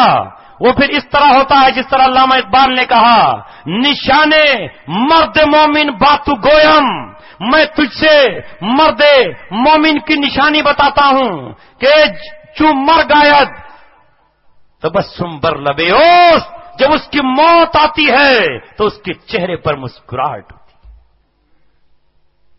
نشانے مرد مومن باتو گویم، میں مومن کی نشانی تجھے بتا رہا ہوں کہ اس کی نشانی کیا ہے۔ موت کے وقت اس کے پاس جا کر دیکھ لینا، اس کے ہونٹوں کو جا کر دیکھنا، وہ مسکراتا ہوا نظر آئے گا، لگے گا کہ اب بولا، لگے گا کہ اب اس کے منہ سے پھول جھڑے، اس لیے کہ جس وقت موت آئی ہے تو فرشتے جنت کی شراب لے کر آئے ہیں، جب موت آئی ہے تو جنت کی حور آئی ہے، جب موت آئی ہے تو جنت کا ٹھکانہ دیکھ چکا ہے، جب موت آئی ہے تو کامیابی کا اعلان ہوا ہے۔ گویا وہ یہ کہنا چاہتا ہے، اے میری بوئی، چوڑیاں توڑنے کی ضرورت نہیں ہے، آنسو بہانے کی ضرورت نہیں ہے، سینہ پیٹنے کی ضرورت نہیں ہے، میری جدائی پر رونے کی ضرورت نہیں ہے۔ ادھر دیکھ، جنت کی حوریں مجھے اپنے آنچل میں چھپا کر لے جا رہی ہیں، دیکھ جنت سے کیسے کیسے فرشتے آئے ہیں جو میرے استقبال کر رہے ہیں۔ جس طرح کل تجھے ڈولی میں سجا کر کے شوہر کے گھر لایا گیا تھا تو سخیوں سے یہ کہہ کر آئی تھی کہ میں اپنے محبوب کے پاس جا رہی ہوں، آج موت کا گھونٹ مجھے شراب سے زیادہ پسندیدہ لگا ہے، شہد سے زیادہ میٹھا لگا ہے، لہذا میں تو موت کے پل سے سوار ہو کر اللہ تبارک و تعالیٰ کی گلی اور کوچے میں جا رہا ہوں۔ بس مومن بن کے دکھا دیجئے، موت سے گھبرانا نہیں، محبت کرنا سیکھیے۔ دنیا دل میں نہیں، باہر رہنے دیجئے۔ کشتی میں اندر اگر داخل ہو گئی تو کام بگڑ جائے گا، یہ دل کے اندر چھید ہو گیا تو پھر موت واقع ہو جائے گی۔ جس دل کے اندر دنیا داخل ہو گئی، جس دل کے اندر مال کی محبت داخل ہو گئی، وہ دل نہیں رہے گا، وہ پھر موت اس کی اسی لمحے واقع ہو جائے گی، چاہے وہ سامنے سے نظر آ رہا ہو کہ صاحب یہ تو بڑا دل والا ہے، دل ہے ہی کہاں اس کے پاس۔ اس لیے لوگ بڑے مالداروں کے پاس جاتے ہیں دامن پھیلا کر، حضرت والا یہ اور وہ اٹھا کر کہتا ہے لو میاں 5 روپے لے جائیے۔ مجھے آج سے 20 سال پہلے کا زمانہ یاد آیا، بات ختم کی میں نے۔ ہم ایک جگہ گئے، ایک جگہ رمضان میں، بالکل میرا ابتدائی زمانہ تھا، مجھے میرے استاد نے بھیج دیا کہ بھائی جاؤ رمضان میں کچھ مدرسے کے لیے کر لینا۔ پتہ چلا مسجد میں اعلان سے پہلے کہ یہاں ایک چیئرمین صاحب ہیں، وہ افطار بھی دیتے ہیں، روزے داروں کو کھانا بھی کھلاتے ہیں، اور اس کے بعد مدرسے کا تعاون بھی کرتے ہیں۔ ہم بڑے شوق سے گئے، 20-21 سال کی عمر، نہ دنیا دیکھی نہ زمانہ، نہ حالات سے واقف، بڑے خوش تھے کہ آج تو چیئرمین صاحب کے یہاں جائیں گے۔ ہم جیسے اور بھی نہ جانے کتنے تھے۔ چیئرمین صاحب نے پہلے ہلکا پھلکا افطار کرایا اور اس کے بعد لوگوں سے یہ کہا کہ لو میاں 2 روپے کی رسید کاٹ دو سب کی۔ ہم نے اپنے ماتھے پہ ہاتھ مارا کہ اس سے تو مسجد میں کھڑے ہو کر ایک زوردار اعلان کر لیتے تو ایسے ایسے 2 کے نہ جانے کتنے نوٹ مل جاتے۔ وہ وقت یاد آ جاتا ہے تو میری ہنسی چھوٹ جاتی ہے کہ بتاؤ کیا امیدیں لے کر کے گئے تھے۔ ہم نے سوچا تھا کہ ان کے پاس دل ہوگا، مگر ان کے پاس بیچاروں کے دل تھا ہی کہاں۔ اس لیے جن کے دل کے اندر دنیا داخل ہو جاتی ہے، دل ان کے پاس نہیں ہوتا۔ دل کمزوروں کے پاس الا ماشاءاللہ، جنہیں اللہ تبارک و تعالی دولت سے محبت نہ عطا فرمائے بلکہ وہ اسے اللہ تبارک و تعالی کی نعمت سمجھ کر خرچ کر رہے ہوں، وہ چند ہیں، ہزاروں میں کوئی ہو، لاکھوں میں چند ہوں۔ اللہ تبارک و تعالی مجھے اور آپ کو، اس ادارے کو، حضرت معتم صاحب کو، حضرت مولانا یحییٰ صاحب کو اور ان کے بھائی حضرت مولانا عبداللہ صاحب کو، اسی طرح اور تمام علماء کرام جن کے میں ناموں سے ظاہراً واقف نہیں ہوں، ان تمام کو اللہ تبارک و تعالی قبول فرمائے۔ وآخر دعوانا ان الحمد للہ رب العالمین۔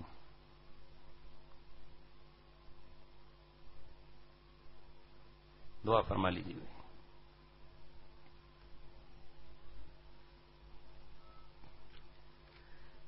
الحمد للہ رب العالمین والعاقبۃ للمتقین والصلاة والسلام على سید الانبیاء والمرسلین وعلى ملائکتک المقربین۔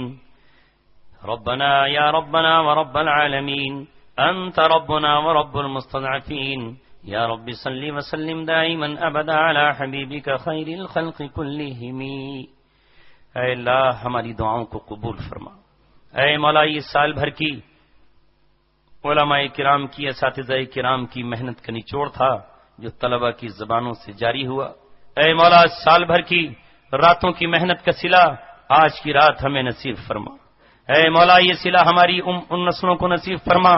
یہ چند لوگ ہیں جنہوں نے کل کے اصحاب صفہ کی طرح چبوترے پر ایک دری بچھا دی ہے، آواز لگائی ہے کوئی ماں جو اپنے بیٹے کو ہمیں دے دے، ہے کوئی باپ جو اپنی اولاد ہمارے حوالے کر دے، ہم اسے قرآن کا حافظ بنا کر تمہیں دے دیں گے، ہم اسے قرآن کا مفسر بنا کر دے دیں گے، ہم اسے قرآن کا داعی بنا کر دے دیں گے، ہم اسے اسلام کا ہیرو اور سپاہی بنا کر دے دیں گے۔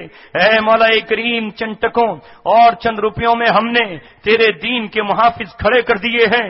اے مولا کریم زمانے کی نفرت کو جھیلتے ہوئے، دشمنوں کی بدنظری کو برداشت کرتے ہوئے، اے رب ذوالجلال ہم نے یہ چند نمونے تیار کیے ہیں جن کی زبانوں پر تیرا نغمہ ہے، جن کی زبان پر قرآن کی تلاوت ہے، جن کے ہونٹوں پر تیرے نبی کی نعت ہے، جن کے دلوں میں تیری عظمت و کبریائی ہے۔ اے مولا کریم ان پاکیزہ سینوں کی بدولت جن میں قرآن کریم جگمگا رہا ہے، ہماری دعاؤں کو قبول فرما لے۔ اے مولا کریم، اے رب ہم نے بھی کل کے مکے والے صحابہ کی طرح تیری صدا کو بلند کرنا شروع کر دیا ہے۔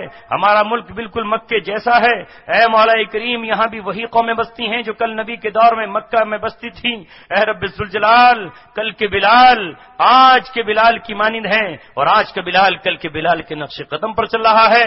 اے مولا آج کے بلالوں کو بھی امیہ کے پیر کے نیچے لیٹے ہوئے بھی احد احد کہنے کا ہمت اور حوصلہ اور صبر نصیب فرما۔ اے مولا آج کی ماؤں کو سمیہ کی زندگی، سمیہ کی جیسی بہادری اور جومیہ جیسی جوان مردی نصیب فرما۔ اے رب ذوالجلال ہمارے گھروں کو دین و دنیا کی نعمتوں سے مالا مال کر دے۔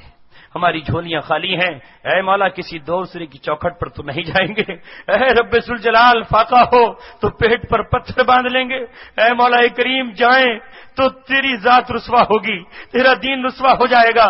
زمانہ ہم سے کہے گا ہمیں تو بہت یقین کی دعوت دیتے ہو، ہمیں تو بہت زیادہ صبر کی تلقین کرتے ہو، ہمیں تو بہت نبی کے فقر و فاقے کی داستانیں سناتے ہو، اور ہمارے سامنے آ کے جھولی پھیلا دی۔ اے مولا، اے رب خودکشی تو نہیں کریں گے حالات زمانہ سے تنگ کر. اے رب ذوالجلال بھیک تو نہیں مانگیں گے, کیوں مانگے بھیک دنیا سے؟ بھیک مانگیں گے تو تجھ سے مانگیں گے, سوال کریں گے تو تجھ سے سوال کریں گے. اے رب ذوالجلال سر جھکائیں گے تو تیری چوکھٹ پہ جھکائیں گے. اے مولا آنسو بہائیں گے تو تیری چوکھٹ پر آنسو بہائیں گے. ایک نہ ایک دن تو تو اپنا در ضرور کھولے گا. اے مولا کریم اپنے دروازے کھول دیجئے. ہم لٹے پٹے سارے جہاں سے دھکے کھا کر, اے مولا کریم کٹ کر پس کر ظلم کی چکی میں دب کر زخمی ہو کر تیرے پاس آئے ہیں. اے مولا اب تو ہمارے زخموں پہ مرہم رکھ دے. تیری رحمت کا ایک پھایا ہمارے جسم کے سارے زخموں کو صحیح کر سکتا ہے. اے مولا تیرے رحمت کا ایک قطرہ ہماری پیاس بجھا سکتا ہے.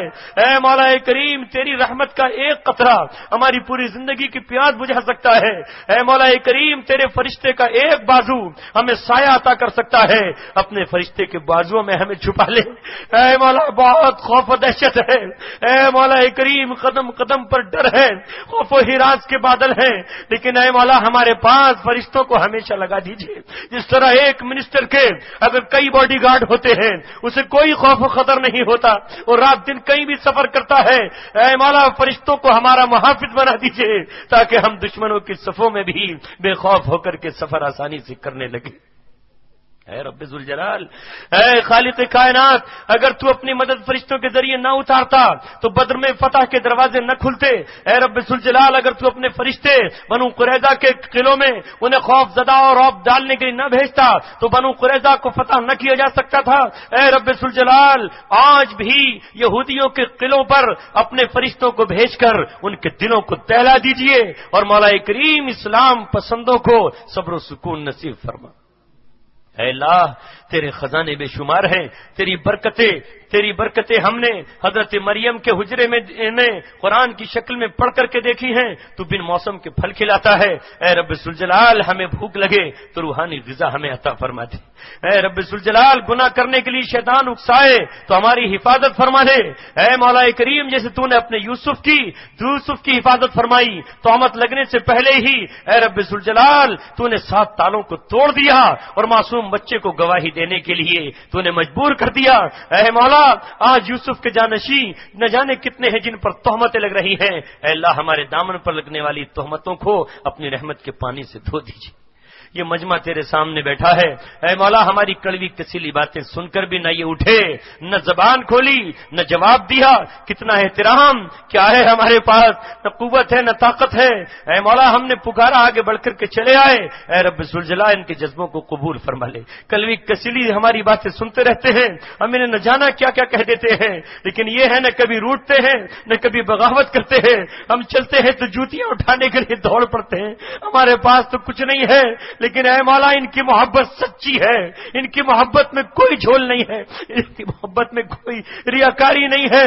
اے مولا کریم جوتیاں ہاتھوں میں اٹھا کر کے اوپر لے چل پڑتے ہیں. اے رب ذوالجلال ان کے اخلاص کو قبول فرما لے. اے رب ساری امت تو منافق نہیں ہے, ساری امت تو گناہگار نہیں ہے.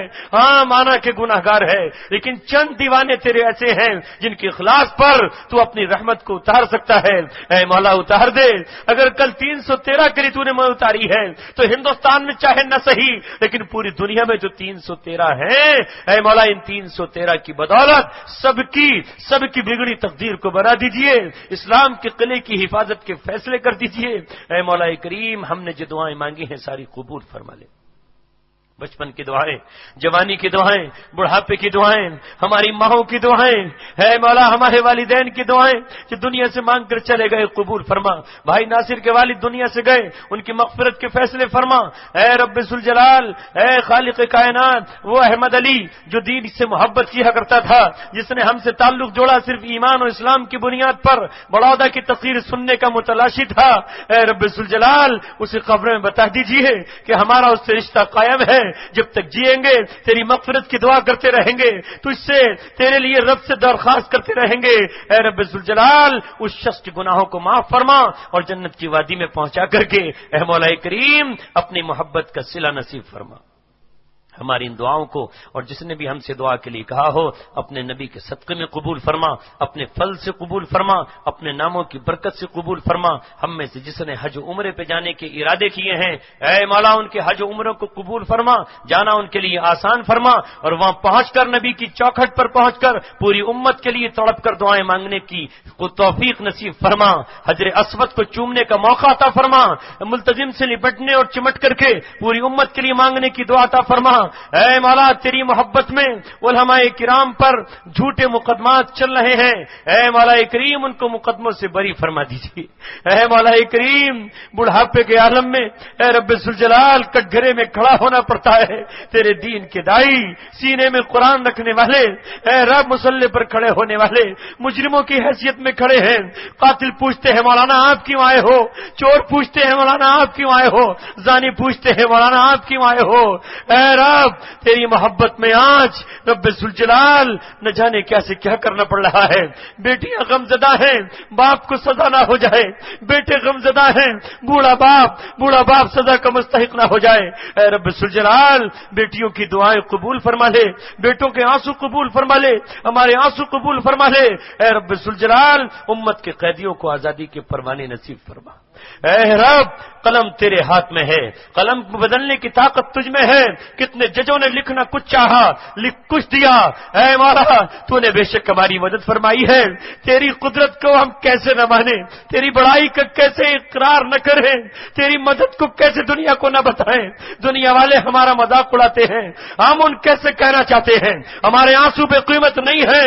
او ظالموں تمہیں ہمارے آنسو بے قیمت نظر آتے ہیں، ہمارے آنسوؤں نے ہمارے دشمنوں کو جیل کے سلاخوں میں بھیج دیا، ایسوں کو بھیج دیا جن کے راج چل رہے تھے، جن کی قوت تھی، جو ہمارے قتل پہ ہمارا خون پی کر کے خوش تھے، لیکن آج جیلوں میں کوئی پرسان حال نہیں ہے۔ یہ ہمارے رب کی طاقت ہے، یہ ہمارے رب کا کرم ہے، یہ ہمارے رب کی ہمارے لیے خوشخبری ہے کہ میرے دیوانوں گھبراؤ مت، میں تمہارے دشمنوں کو اس دنیا میں بھی تمہاری نظروں کے سامنے قید و بند میں بھیج سکتا ہوں اور تمہیں آزاد کر سکتا ہوں، تو کل جہنم میں نے جھونک کر کے رہوں گا اور تمہارے لیے جنت کو میں نے واجب کر دیا ہے۔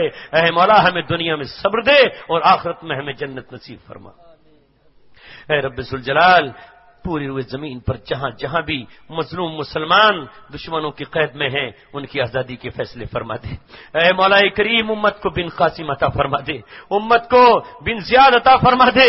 اے مولا کریم امت کو رب ذوالجلال ایسے نوجوان عطا فرما دے جو جیل کے سلاخوں دروازوں پر پہنچ کر آزادی کا خط لے کر ان کے قدموں میں پہنچ جائیں اور انہیں اپنے ہاتھوں میں بلا کر کاندھوں پر اٹھا کر لے آئے اور کہے کہ اب دروازے بند ہو چکے ہیں، جس طرح یوسف کے لیے جیل کا دروازہ کھل گیا تھا اور تخت شاہی پر انہیں بٹھایا گیا تھا۔ اے مولا وہ دروازے کھول دیجئے اور تخت شاہی پر بیٹھنے کی راہیں ہمارے لیے ہموار کر دیجئے۔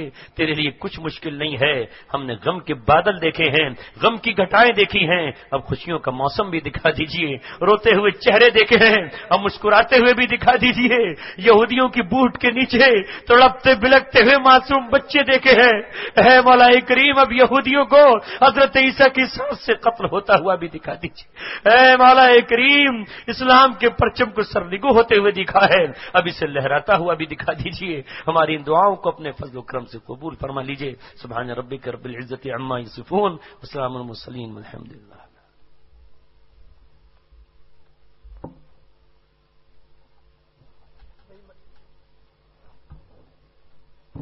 فاروق بھائی سائیکل والے